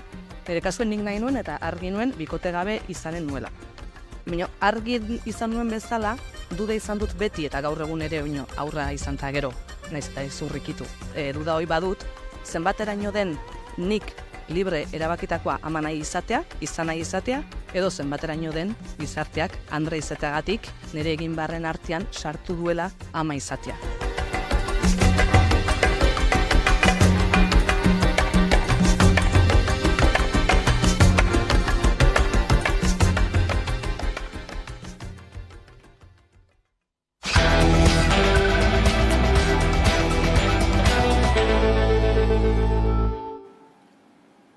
Urriaren 3an, bihar, BBK Trans Forum ekitaldia izango da BBK Salan, eta gaiari heltzeko gurekin dugu BBK Fundazioaren estrategia eta ikerketa arduradun Jon Goikoitzea. Kaixo, Jon? Egunon, ze moduz? Adimen artifiziala ez da etorkizun abstraktu bat, ez da, gurean dagoeneko, eta hori dela eta BBK Trans Forum 3. edizioan hori izango duzue zehazki erdigunean, adimen artifiziala. Bai, hala da. Egia da azken hilabetetako modako gaia dela, eta zentzu horretan erronka horri ere heldu nahi izan diogu, baina beste ikuspegi batetik. Gure asmoa da, pixkatez teorikoki hitz egitea adimen artifizialaren inguruan, baizik eta praktikoki. Hau da, gure bizitzetan, gure egunerokotasun horretan, ze neurriraino iritsi diren horrelako metodologiak, horrelako teknikak, hori, gure bidea eta gure bizitza nolabait bideratu, eta hainbat esparrutan, zentzu horretan datozen tendentziak gurera ekartzera. Izan ere, egun adimen artifiziala gurean badago, egunerokoan, eta hori ezagutzea ezinbestekoa da, gizarteak bebai, ezagutzeko norarte heldu daitekeen, eta... Hainbat kontutan gainera, hainbat esparrutan, ez dakit, hezkuntzan adibidez. Hezkuntzaren ikuspegitik argi dago hezkuntzaren pertsonalizaziorako aukera izugarria daudela, lanabes izugarria daudela, iPadak, tabletak, hainbat teknologia esparru, baina beste hainbat kontutan ere, gure aisialdian ere, kontsumitzen ditugun, ez dakit, pantailak eta kontsumitzen ditugun hainbat aplikaziotan, inteligentzia artifiziala erabiltzen da. Gainera askotan ez gara konturatzen, ez da, adimen artifizial hori erabiltzen ari garela, eta izan ere, adimen artifiziala alderdi positibo asko baditu, eta gainera bizitza erresteko modu bat bada. Bai, egia da bi aldeak dituela, edozein bilakaera teknologikoak erekin gertatzen den moduan. Alde onak ditu, eta ez horren beste onak, ez da? Baina egia da, onerako gauza asko ekarriko ditu. Osasun mailan adibidez. Osasun mailan hainbat diagnostiko berritarako lanabesak ekartzen ditu, datu handanak aztertzeko aukerak ere ematen dizkigu. Zentzurretan ikustu dut aukera oso onak daudela, kontutan izenek baitere, beste aldetik arriskuak ere badaudela. Gero eta gehiago hitz egiten da adimen artifizialaz, eta zehazki hori izango da. Gaia, erdiguneko gaia 3. edizio honetan, zeintzuk dira zehazki hilertuko dituzuen gai horiek? Aipatu ditugu batzuk, osasunaren ikuspegitik eta ikusiko dugu nola pertsonak zaintzeko behar ditugun datu horiek nola lantzen diren inteligentzia adimen artifizial horren inguruan. Ikusiko dugu kontsumoan eta aisialdian nola erabiltzen ditugun horrelako teknikak adibidez publiko berrietara iristeko, baina baita ere museotan adibidez egon daitezken dauzkagun esperientzia horiek hobetzeko, eta hainbat esparrutan landuko ditugu nik uste dut oso interesgarriak direnak. Adibidez, eskubidearen ikuspegitik, esan dut, badaude gure eskubideak, alde batetik eta bestetik teknologiak dakartzan aurrerakuntza edo bizkortze horiek. Horiek landu behar dira, eskubide pertsonalak eta individualak zaintzeko noski, baina baita ere bigarren orekarako aurrerakuntza horiek kontutan izanik. Eta azkenik lanaren eraldaketan. Hau da, inteligentzia artifizialak eragin du eta eragin handia izan du gure profil profesionalen berdefinizio horretan.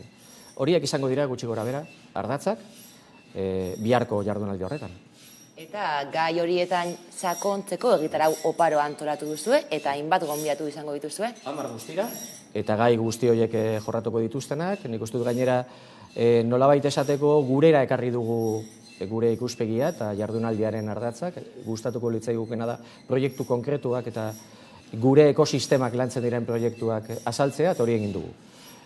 Gure enpresak, gure ekosisteman dauden profesionalak gurera ekarri, eta batzutan honelako kontuen inguruan hitz egiteko heltzen diogu ez dakit nongo aditu baten ez dakit zer, ez gure kasuan da gurera ekartzea eta gure ekosisteman, gure herrian dauden proiektuak azaltzea eta balioan jartzea, nolabait esateko.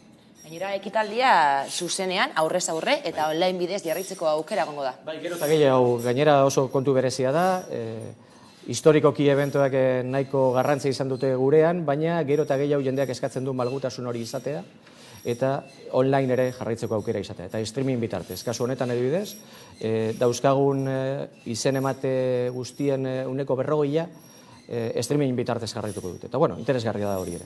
Eta izen ematea aipatu duzu, nola doa izen ematea, dagoeneko inskripzio horiek egiteko aukerak badaude?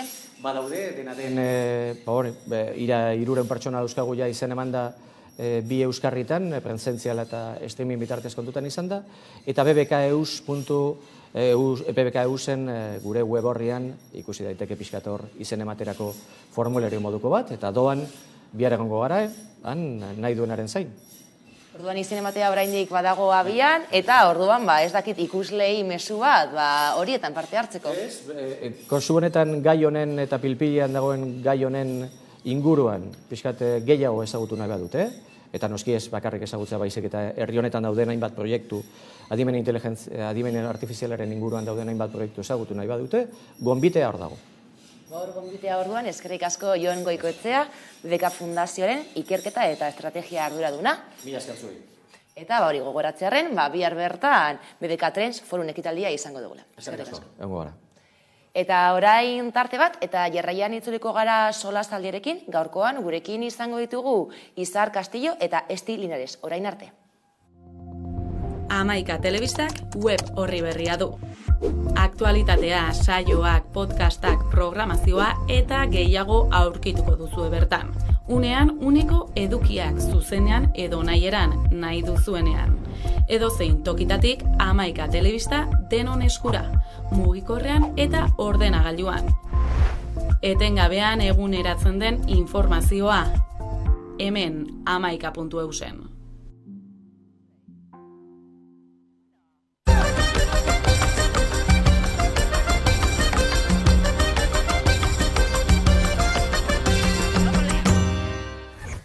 Ongi etorriak hemen saiora, amatasuna eta feminismoa uztartzen arilkatzen gora bera gabiltzan saioa. Oraindik ere ainoikoa zaigun bikote harremanik gabe ama izatea erabakizuen Maitanek. Guraso bakarreko familiek gora doazela berresten dute datuek, baina familia mota horretako familien errealitatea ikusezina zaigu oraindik. Nire kasuen ama izan nahi nuen aspaldiskotik, eta argi nuena zen ama izan nahi, baino bikotik ezpanu bakarrik izan dela, hori ere argi nuen. Nire ez, igual haunitzek ama izan nahi dute, baina ez baute bikotik iberatiten dute, edo bakotxak bere realitatea du, edo bere egoeran arabera eraikitzen du bere familia edo ingurue. Nire kasuen nik nahi nuen eta argi nuen bikote gabe izanen nuela. Baina argi izan nuen bezala, duda izan dut beti eta gaur egun ere aurra izan eta gero, naiz eta ez urrikitu. Duda hori badut, zenbateraino den nik libre erabakitakoa ama nahi izatea, izan nahi izatea, edo zenbateraino den gizarteak andre izateagatik nire egin barren artean sartu duela ama izatea.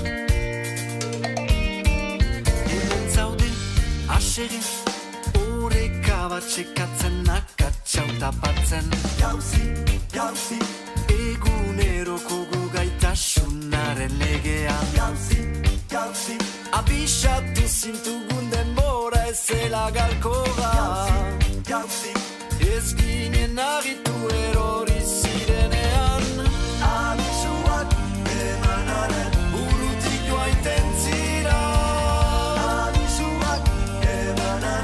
Horreka galtzen duzunean Abisuak emanaren Denan kasartua da Abisuak emanaren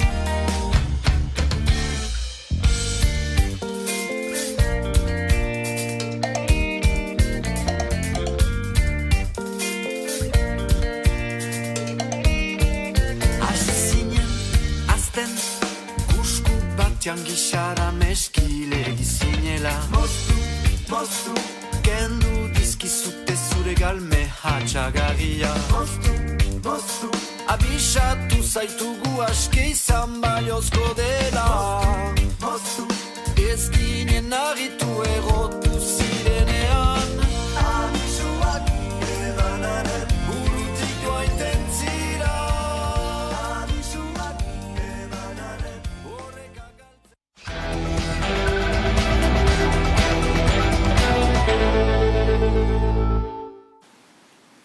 Kaixo berriro eta sozialdiari ekiteko unea heldu da eta horretarako gaurkoan gurekin ditugu Izar Castillo eta Esti Linares. Kaixo bioi eta ongi etorri. Eguerdion. Bueno, politikako kontuekin hasiko dugu lehenengo, Aitor Zelaia eta Galder Barbado larun batean izan ziren atzilotuak.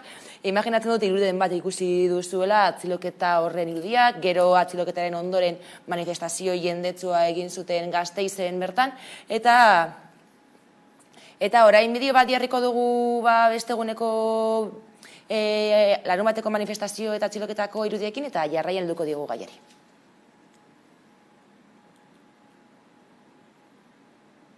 Aitor eta Galderri gure besarkadarik beroena bidali nahi diogu. Zer gertatzen da? 4 urteko prozesu luzearen ostean atzilotu dituzte orain dela minutu batzuk. Hau, argi daukagu, idatzitako gidoi bat zela. Auzitegi Nazionalak aurretik planifikatua. Euskal militanteak Audientzia Nazionalaren aurrean beti garelako errudun. Eta berdin duelako proba falta edo akusazio bidegabeak. Guk ankerkeriaren aurrean, Aitor eta Galderri gure babes guztia bidali nahi diegu, euren askatasuna eskatzen dugu eta elkartasunaren garrantzia azpimarratu nahi dugu. Bueno, entzun ditugu adierazpenak Zelaia eta Barbado atzilotuak izan ondorengo adierazpen horiek, ez dakite afera arraitu duzuen, nola ikusi zenuten larun bateko eguna? Bueno, larun batekoa da azken finean, dakiguna gertatzen dana eta gertatu izana askotan gazte militante konpromisoren aurkako epaiketak eta atziloketak. Eta zoritxarrez ez da berria Galder eta Aitorrei gertatu jakiena. Ikusi dugu hainbatetan zelan gure gazteak Euskal Herriaren alde lan egiteagaitik eta bake afera bat egiteagaitik, atxilatu egiten dute, ze Auzitegi Nazionalak entzatzen duelako, hori dela gure gazteria isiltzeko medio bat azken finean, baina gero ikusten duguna da mendeku politika bat dela, azken finean, jarraitzen dugula ikusten zela gure gazteak doiazen azkenean Espainiar estatuaren prisioetara, zelan zigortu egiten da ez bakarrik eurak, baizik eta gure gazteria, gure euren borroka, euren ideologia, eta gero, kideak, lagunak eta familiak, eta zoritzarrez hau ez da berria, jarraituko da gertatzen Euskal aldetik, Euskalduna aldetik jarraitzen dugunako eta jarraituko dugulako gure eskubideak eskatuten eta gure herria defendatzen, batzuk egiten dute kalean, beste batzuk bulegoetan, beste batzuk edabideetan, eta azken finean hori ikusten dugu zen nolako babesa eman dutzi herriak, eta hori da, ikusi dugun azkenengoa bai Altsasun gertatu zen moduan zelan jendea edozein adinetakoa, eta pentsatzen duela Euskal Herria bakean sortu aldala, eta aurrera eroan aldana, hori da seinale hon gure ideologia eta gure aferak ondino bihotzean dauzela, eta palpadan horre jarraitzen da biela. Militanteen kriminalizazioa ez da gertatu dena besteak beste. Nengoen, ez da, aztertzen pixka bat irudiak eta irudiak islatzen dauena eta zerk esaten daten irudiak, eta, azkenean irudiak gertakariak dira, eta gertakaria horiek nondik datozten, ez da. Egia da, danak behar dugu, ez da, zaintza propioa, eta nik justo asteburu honetan egonaz guztiz deskonektatuta eta hortatik jarraitzea kostatu egin zait, baina beti ere ez da, gero, astelenak dira eta berriz, ez da, pixka bat ipineta eta behiratzen zer kontatzen zuten batzuk, beste batzuk, eta bar, niretzako garrantzitsuna da, hortaraino heltzeko, beti horrelako tentsinoak egon direneak da lehenetik eman dira leheneko aurre pausuak, ez da? Eta pauso horiek ez dagoela badiru, edo batez ere, estatu espainoletik eta baita ere, ez da, Euskadiko estatutik ez dagoela negoziazerako prozedurarik irekiak. Hori da, batez ere nik ikusten dodana, ez da, ikustea argi eta garbi, ez da, irudietan non ematen den baliabiderik bakarra dala, batez ere indarkeria, eta indarkeriaren artetik intentzio oso garrantzitsu bat, ez da? Eta tentzio eta gero gertatzen dena da, herritarron ahotsa, eta herritarron ahotsa ez dira izan, ez da, askotan, ez da, batez ere, eta helduzentrismo ez da horretatik sartzen duguna da gazteak beti horrela edo nahi dutela ez dakitela edo horrelako zerbait zenaitik eta egon da jendarte asko eta gazteen kontrako konkretuki edo gazteen ahotsa kontrako jokabide zuzena da. Baina beti ere nik zentratuko nintzateke negoziazio ezaren nola ezinezkoa den bestelako baliabiderik eta baliabide bakarra badirudi indarkeria dela zen. Eta hortaraino heltzen zarenean, beti ere da lehenetik egon direlako pausu desberdinak, ez die ezaielako entzun edo zaiolako entzun eta hortatik daukagun baliabide bakarra da, edo bestelako demonstrazio batzuk egitea, eta gero beti ere da estatuak demostratzen dagoena, eta demostratzen dagoena da daukan baliabidea direla. Azkenean, ez da, kontrol poliziala eta kontrol polizialaren aritik indarkeria. Eta horrek egiten dagoena da kontrol konkretu bat eta nik hartuko nukeen ez da, irakurketa askotan esaten dutela guk gazteak ez gara mobilizatzen, baina bai mobilizatzen garela eta hotza hor dagoela eta ikusi egin zen Gasteizen, zapatuan ikusi egin zen. Zelai eta Barodore atxilotuak izan baino lehen, euren adierazpenak jarriko ditugu orain eta oin jarrituko dugu gaiarekin.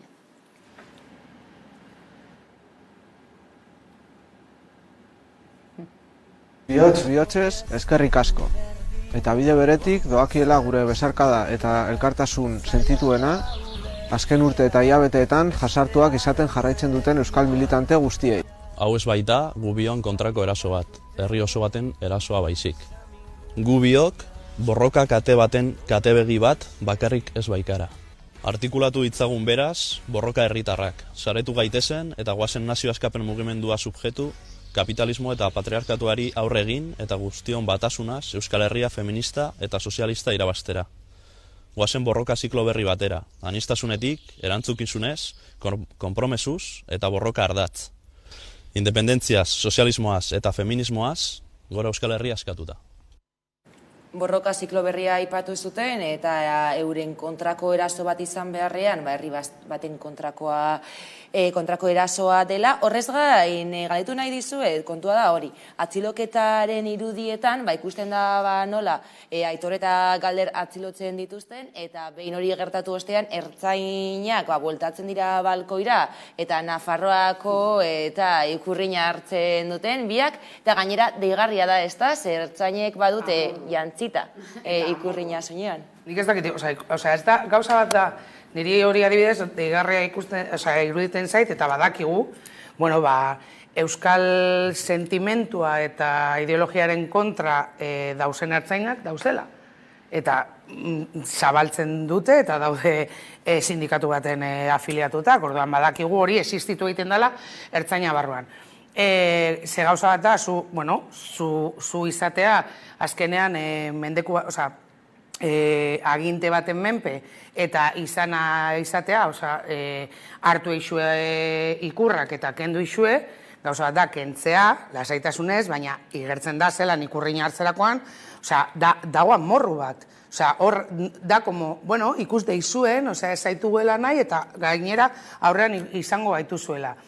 Zer gertatzen da, eske da, saiatzen da, eske igual gu saiatzen gara eta hainbatetan bizi izana, azken finean ikusten dugu garbitzen saiatzen dagoela Ikurrinarekin. Hau ez da berria, badakigu zer gertatzen da, eta historia da, zer gertatzen da, estatuak nahi dituela, bai gazteria oso kolektibo zabala dalako eta hainbat berton sartzen direla, konpromisu barik bizi izatea. Eta horren bitartez, azken finean, saiatzen duela da, sentimendu horiek, Euskal Herritarron sentimentuak behin eta berriro zapaltzea. Eta ez da belortuko, eurak esaten da bien modua. Gu gure militantzarekin jarraituko dugu, badakigu mendeku bat dela, guk ordainduko dugu eurak esaten duten zigorra, baina jarraituko dugu. Hori da militantziatik, beti, gero dino, politikariak dira, tal. Gu gara militanteak, gu badaukagu ideologia batzuk, ideologia bat, eta horren aldetik borroka egiten dugu. Eta gazteria zapaldu nahi dute, hau da historikoki, ez da ointxe bertan gertatzen dana.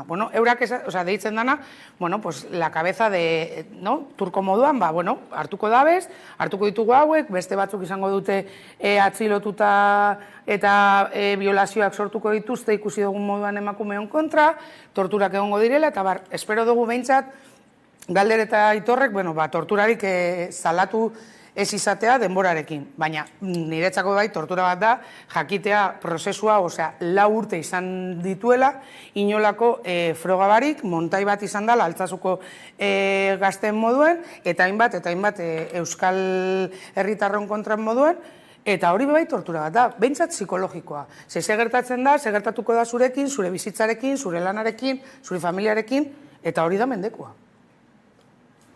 Bai, nik ikusten dut, eta igual orain meloi bat irekiko egingo dut entzuterakoan, baina, gaur igual greskarako eguna dekot, eta, ikusten dut, estatuak eta batez ere estatu espainolak, eta baita ere, Euskal Herriko, edo Euskadiko, estatuak zer montatako, lehen aipatu egin dudan, negoziazioarako espaziorik edo gunerik ez izatea. Eta hemen dago afera bat orain dela urteak, eta ez direnak ez da konpondu, ez da bestelako dolurik eraiki, ez dira bestelako prozedurak eraiki, hor utzi egin da, eta uste horrek eragiten dagoena da tentsinoak. Hori ulertzen dut guztiz, baina baita ere ez da pixka bat horrela hileak tente egiten zaizkit, ez da entzuten dudanean eta asko nahazten denean, ez da borroka, beste borroka, eta feminismoarekin lotzen direnean, eta da irudirako, eta momenturako denegunea eta txertatzea eta elkar gurutzatzea hainbat gauza,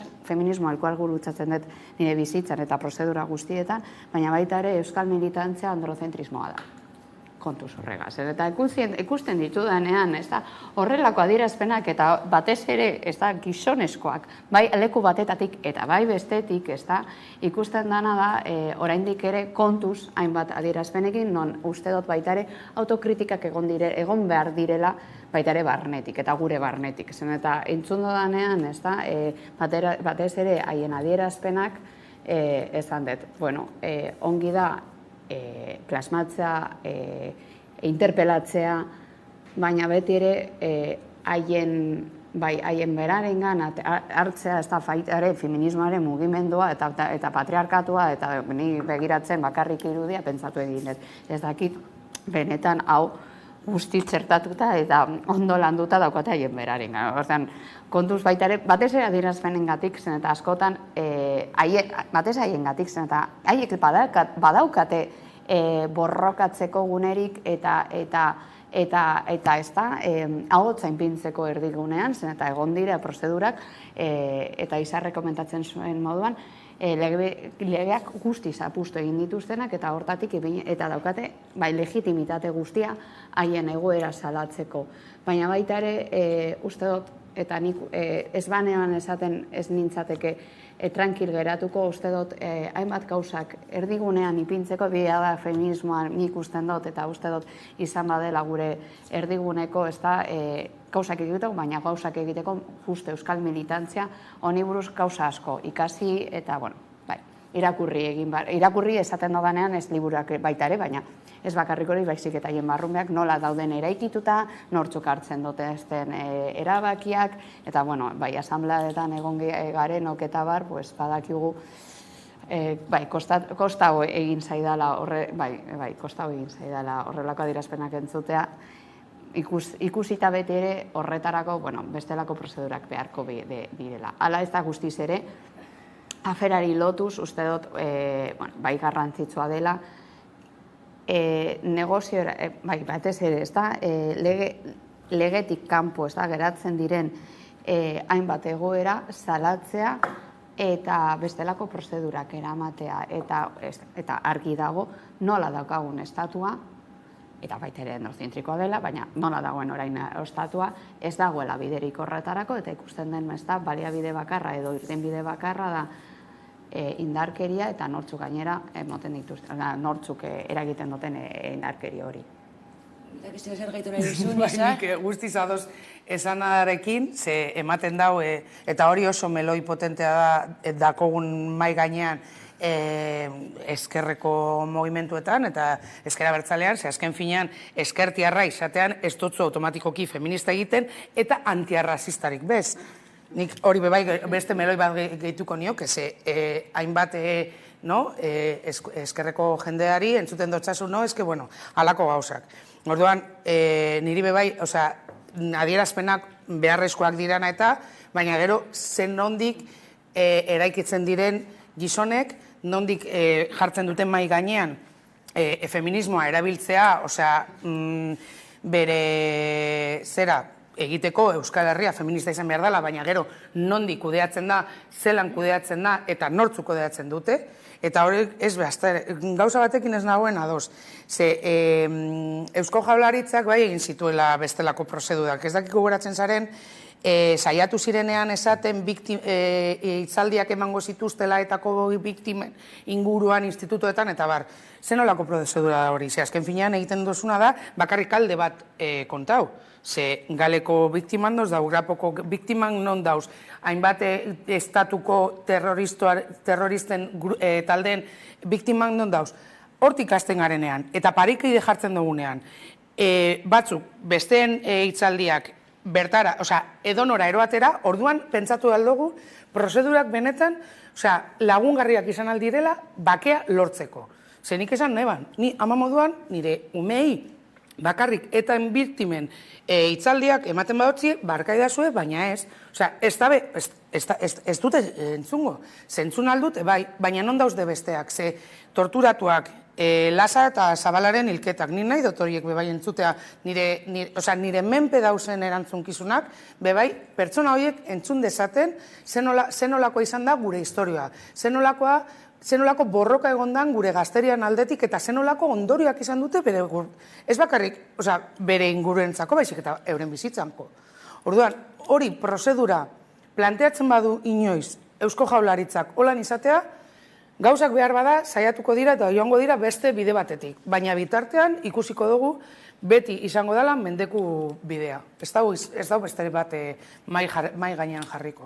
Izar, hori, igual ez naz ondo azal, baina hori, komentatzen nuenean dolua eta ez da, batez ere eraikitzeko edo berriraikitzeko historia eta gauzak ikusi egin da. Ez dago dela, ez dute ipini, ez da, baliabide nahikorik lesleku bat, lekuia batetatik ez dute ez da ireki, ez da, eta batez ere erabiltzen dute, ez da, historia haien onurako eta batez ere demagogiarako, eta ikusi egin da oso argi, eta erabiltzen dute gainera minak, eta ez zendatu egin diren minak erabiltzen dute haien onurako batez ere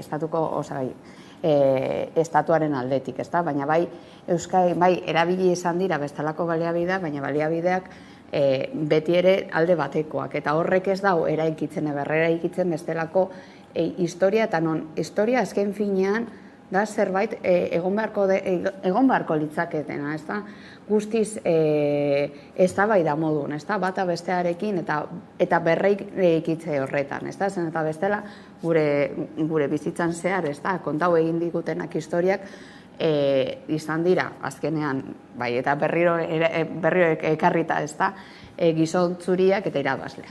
Eta horrela, eraiki egin dugu historia, berre historia, eta ez dugu izan, eta bestelako ahotzik, ez da, kanpoko ahotzik ez bale egoke, beti egin geratuko ginateke, ez da, la historia unika esaten duena, ez da, tximamandak, eta bakarrik historia, eta hori da gertago egin dena hemen baita ere, ez da, bakarrik gerau egin garenok, izan da, historia bakarrekoa, eta daude historia asko, eta historia anitzak ekartzen dagoena da, aberastasuna, beti, gero eta hotz gehiago, gero eta aberatzagoak izango gara, eta errekurtsoa joa.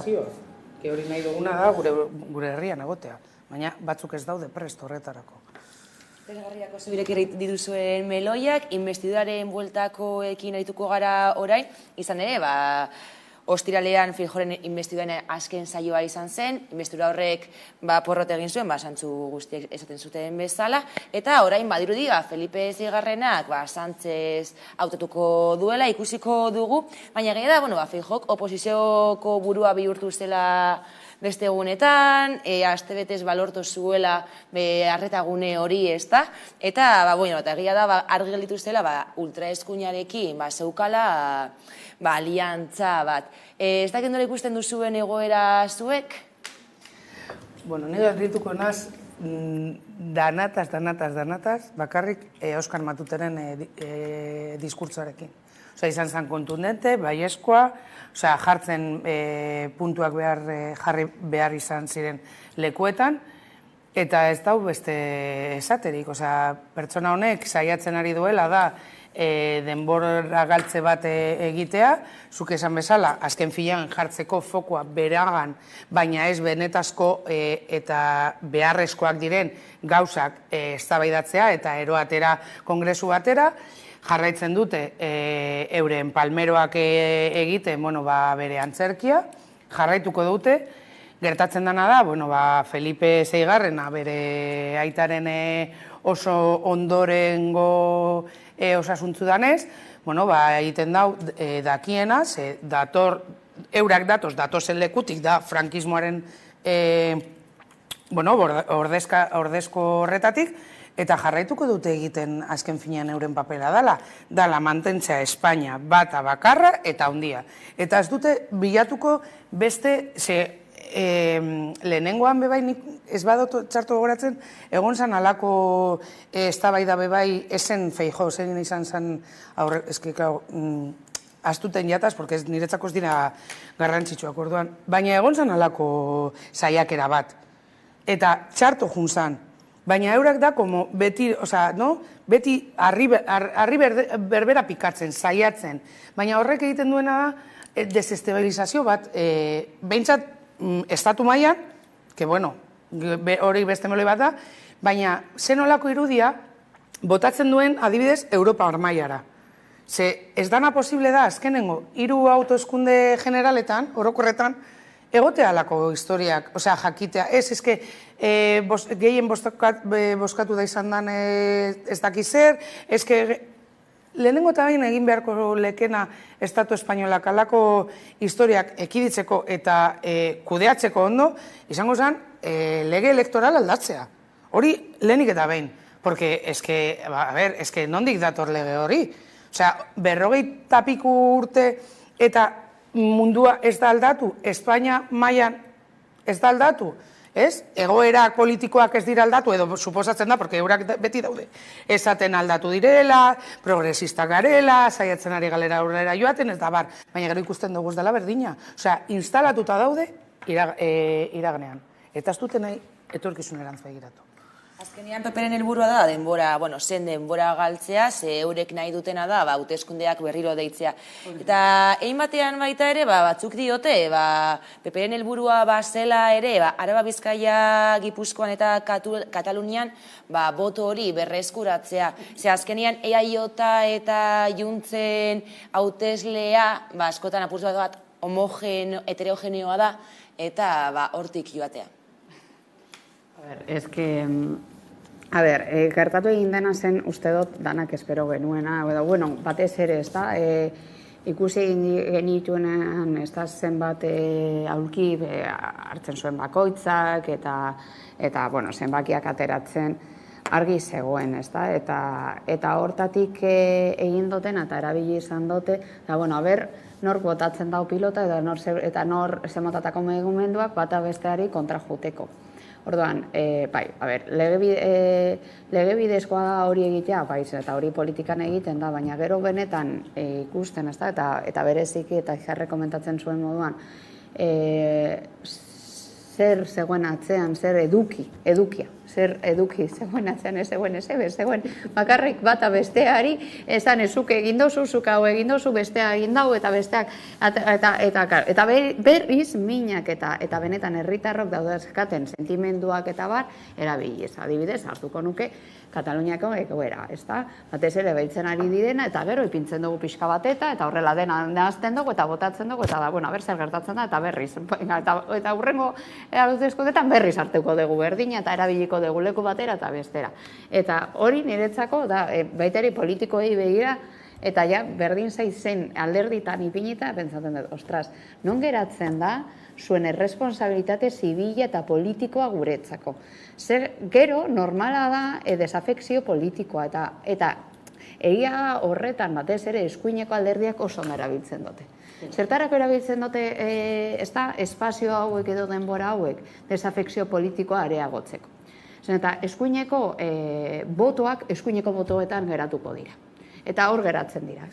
Denbora pasahala, batez ere eskerreko ikusten dutenak eta badago hor masa, soziologikoki hitz egina, badago masa bat, ez da kitela ondo nomegin zen eta desafekzio oso handia eta garrantzitsua da, eta hortatik desafekzio horretan mugitzen direnak galtzen dira. Eta botoak norentzako eta behin eta orain izarren legea hartuta horrek guztik onura egiten dio eskuineko alderdiei. Nola dagoen legea ipinita, guztiz egiten dio mesede bat, ez da? Zen eta ez badozu bozkatzen, boto horiek ez direna bozkatzen, joaten dira, batez ere, bozkaketak gehiago lortu egin dienei. Eta horrela, aulkiak, eta gero eta gehiago, eta pertsona gehiago, eta ez da bakarrik. Zen eta gobernegarritasuna ez dugu begiratu bakarrik, nork egongo den bertan, ez da, gobernuan. Baizitak gero, adostasunak lortzeko nortzuk egongo dira joka. Eta ikusten ari dutena da hori, nola eta oso estrategia argia ikusten zaie batez ere eskuineko alderdiei da. Zer erabiltzen dute eskerrekoek, eskerrekoak ipineko dut konbatzon artean zen, eta alderdi batzuk esker muturrean ipintzea, baita eskerrekoak izateko ipengo beharko litzateke ez da, bestelako politika, sozialagoak, bla, bla, baina ez naiz horretan sartuko.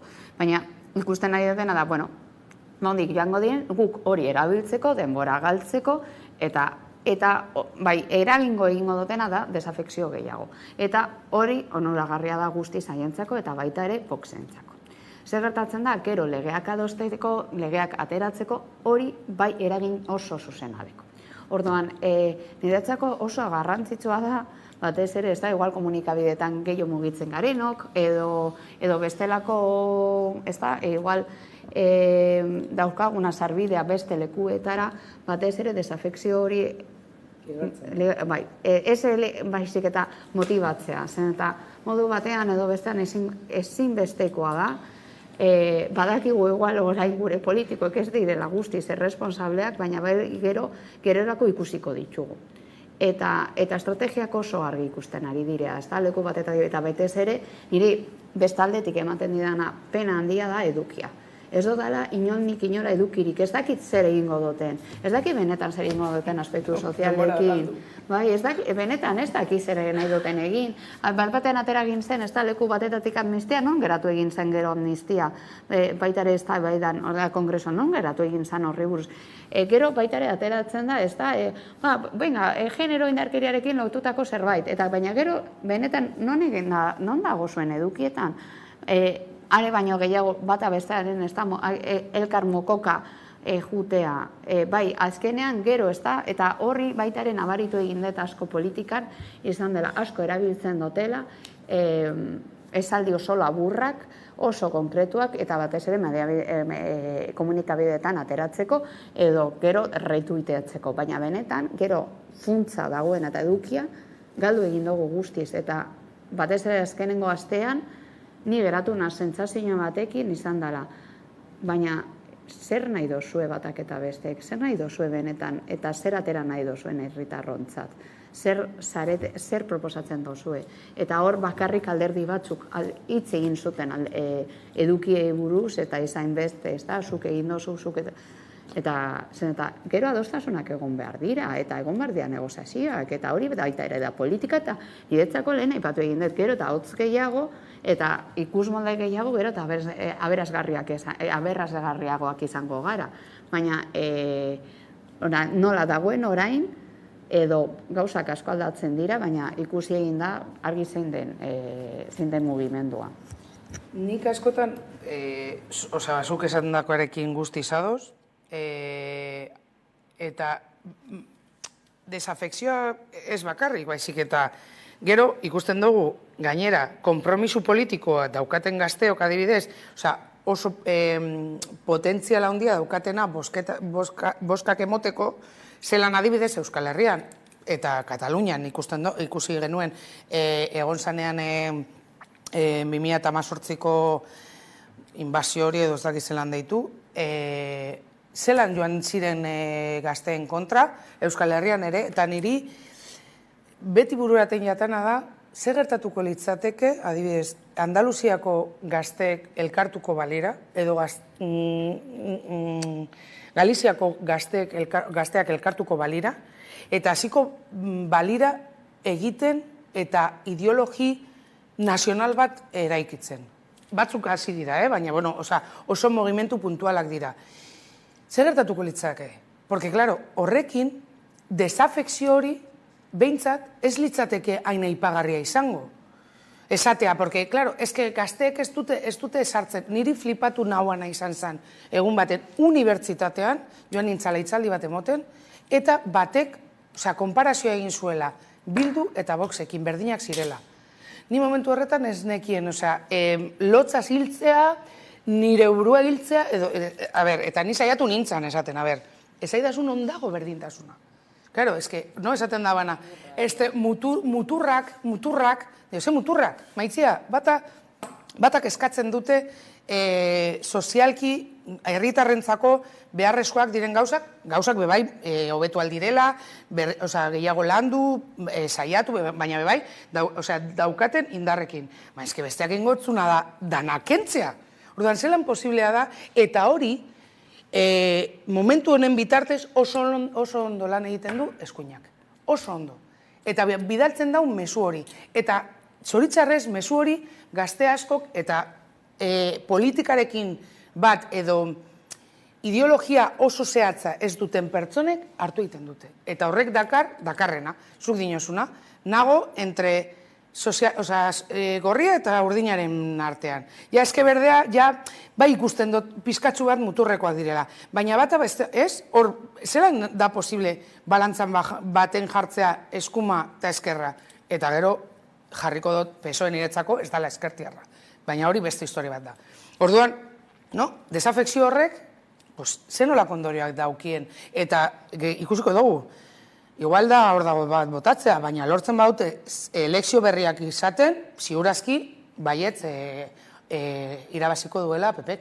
Eta horrek, zenolako ondorioak sozialki batez ere izango ditu guztiontzako, ze Vox izango da bere bazkidea. Eta Voxek badakigu zer gertatzen ari da, eta zer egiten ari duen, bai Andaluzian, bai Gaztela-La Mantzan, Gaztela-Leonen, eta ikusiko dugu, eta hau, jartzen badotziegu, hor, edo jendea jartzen badotze Madrileko gobernuan, izango da katastrofe bat. Katastrofe bat, eta ematen du jendeak ez duela ikusten. Porque ingo duten lehenengoa da, lorpen txiki horiek, herritarron bizitzak garatzeko eta behintzat hobe egoteko, bertan bera utziko dabe. Eta bueltatuko gara 1960. Eta jendea gero zer esango du. No, eske behitu, eske zuek bozkatu egiten dozue. Hori da gertatzen dana. Gero nori bota, erru hori. Ikusiko dugu hemendik hilabete batera gutxi gora beraz gertatzen den, izan zen investidurak aurrera egiten duen, edo berri hauteskundeak izango diren. Hala ere egia da, negoziazioak dagoeneko martxan daudela. Atzo 6 urte izan ziren, bete ziren batetik, eta, Esquerra Republikanak eta Juntzek Sánchezen investidurarako baldintza ezarri dute, referendum baten alde egiteko konpromisu hori hartzea Sánchezek. Bideo bat ikusiko dugu eta orain helduko diogu gaiari.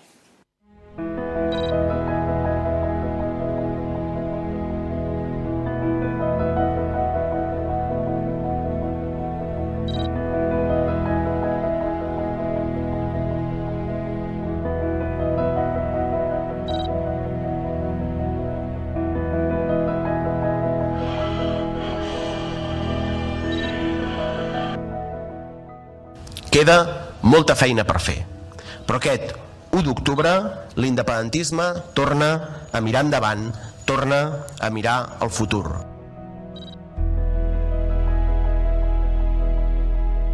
Compatriotes, amics i amigues, més que mai, 6 anys després dels anys que faci falta, visca Catalunya lliure i independent.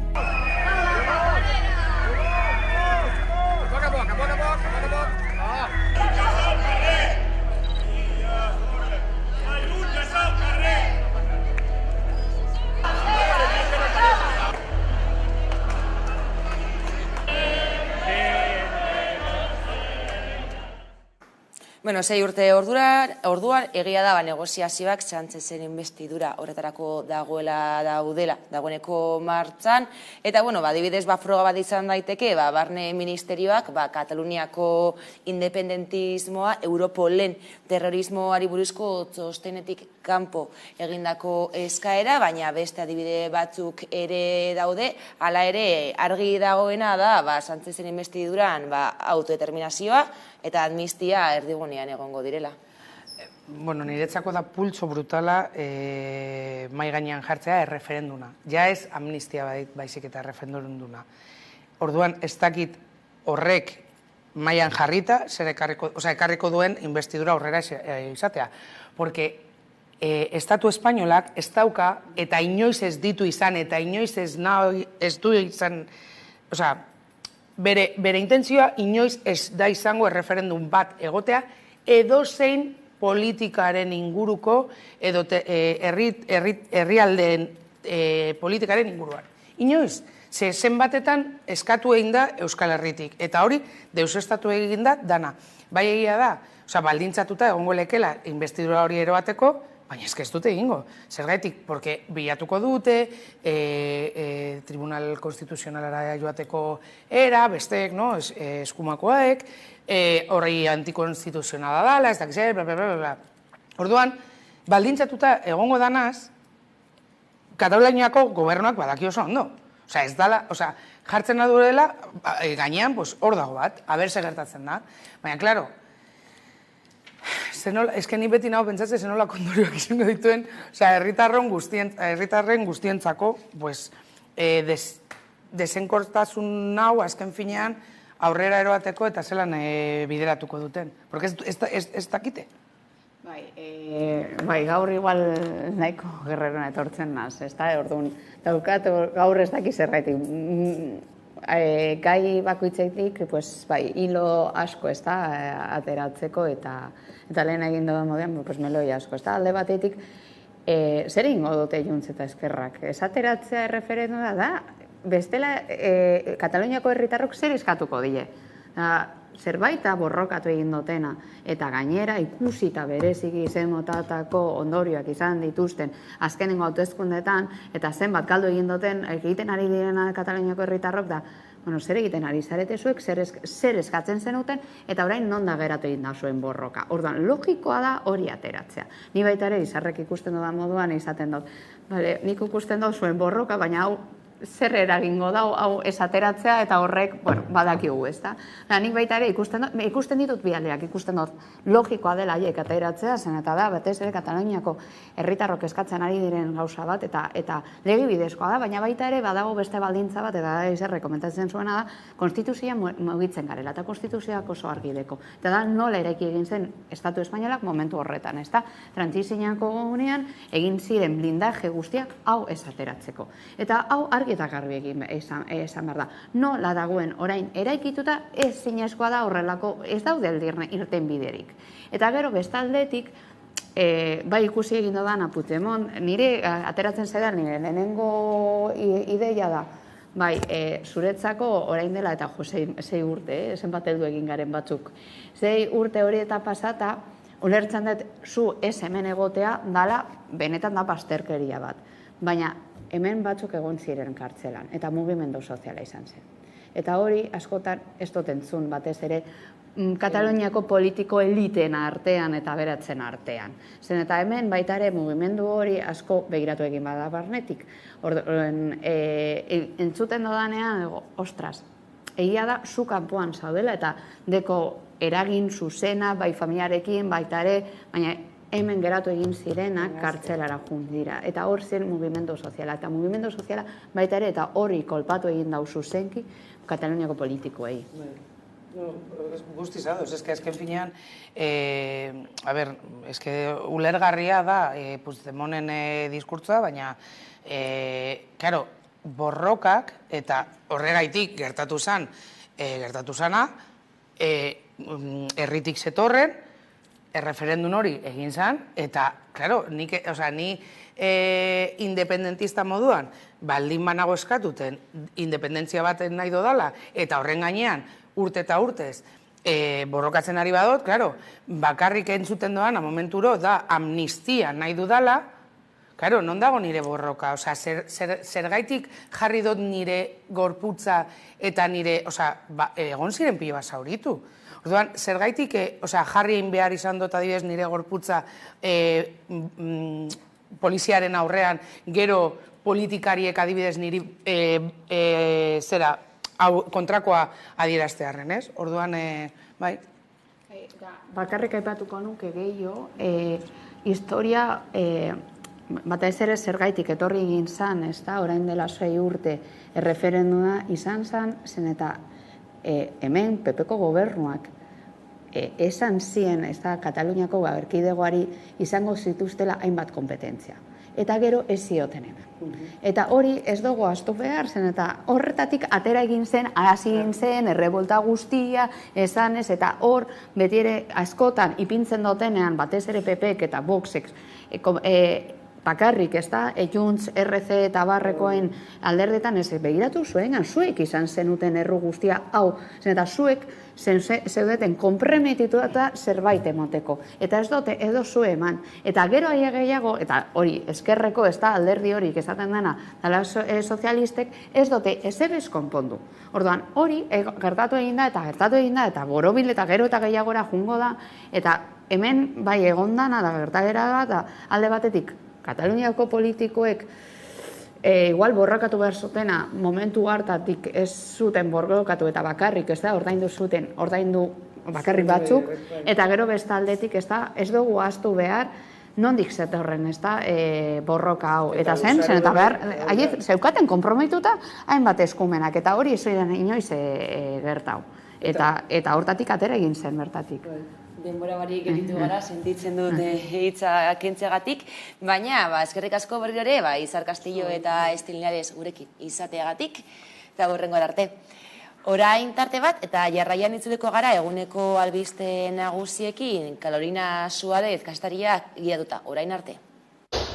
Bueno, kaixo, Brigade Lokoa, Bergaratik, hurrengo bideoklipan izanagatik da, eta bertan historia zehar ahaztu dian emakume borrokalari guztientzat eskainita da. Abestia Iruñako Sound of Silence estudian garratu genuen, Julenekin, eta 3 amatxok ekoitzi ditu irudiak. Eta bueno, laster 11 telebistako bizi musika saioan ikusgai jokiko zuen, beraz, anima ikustera. Venga, hau bai.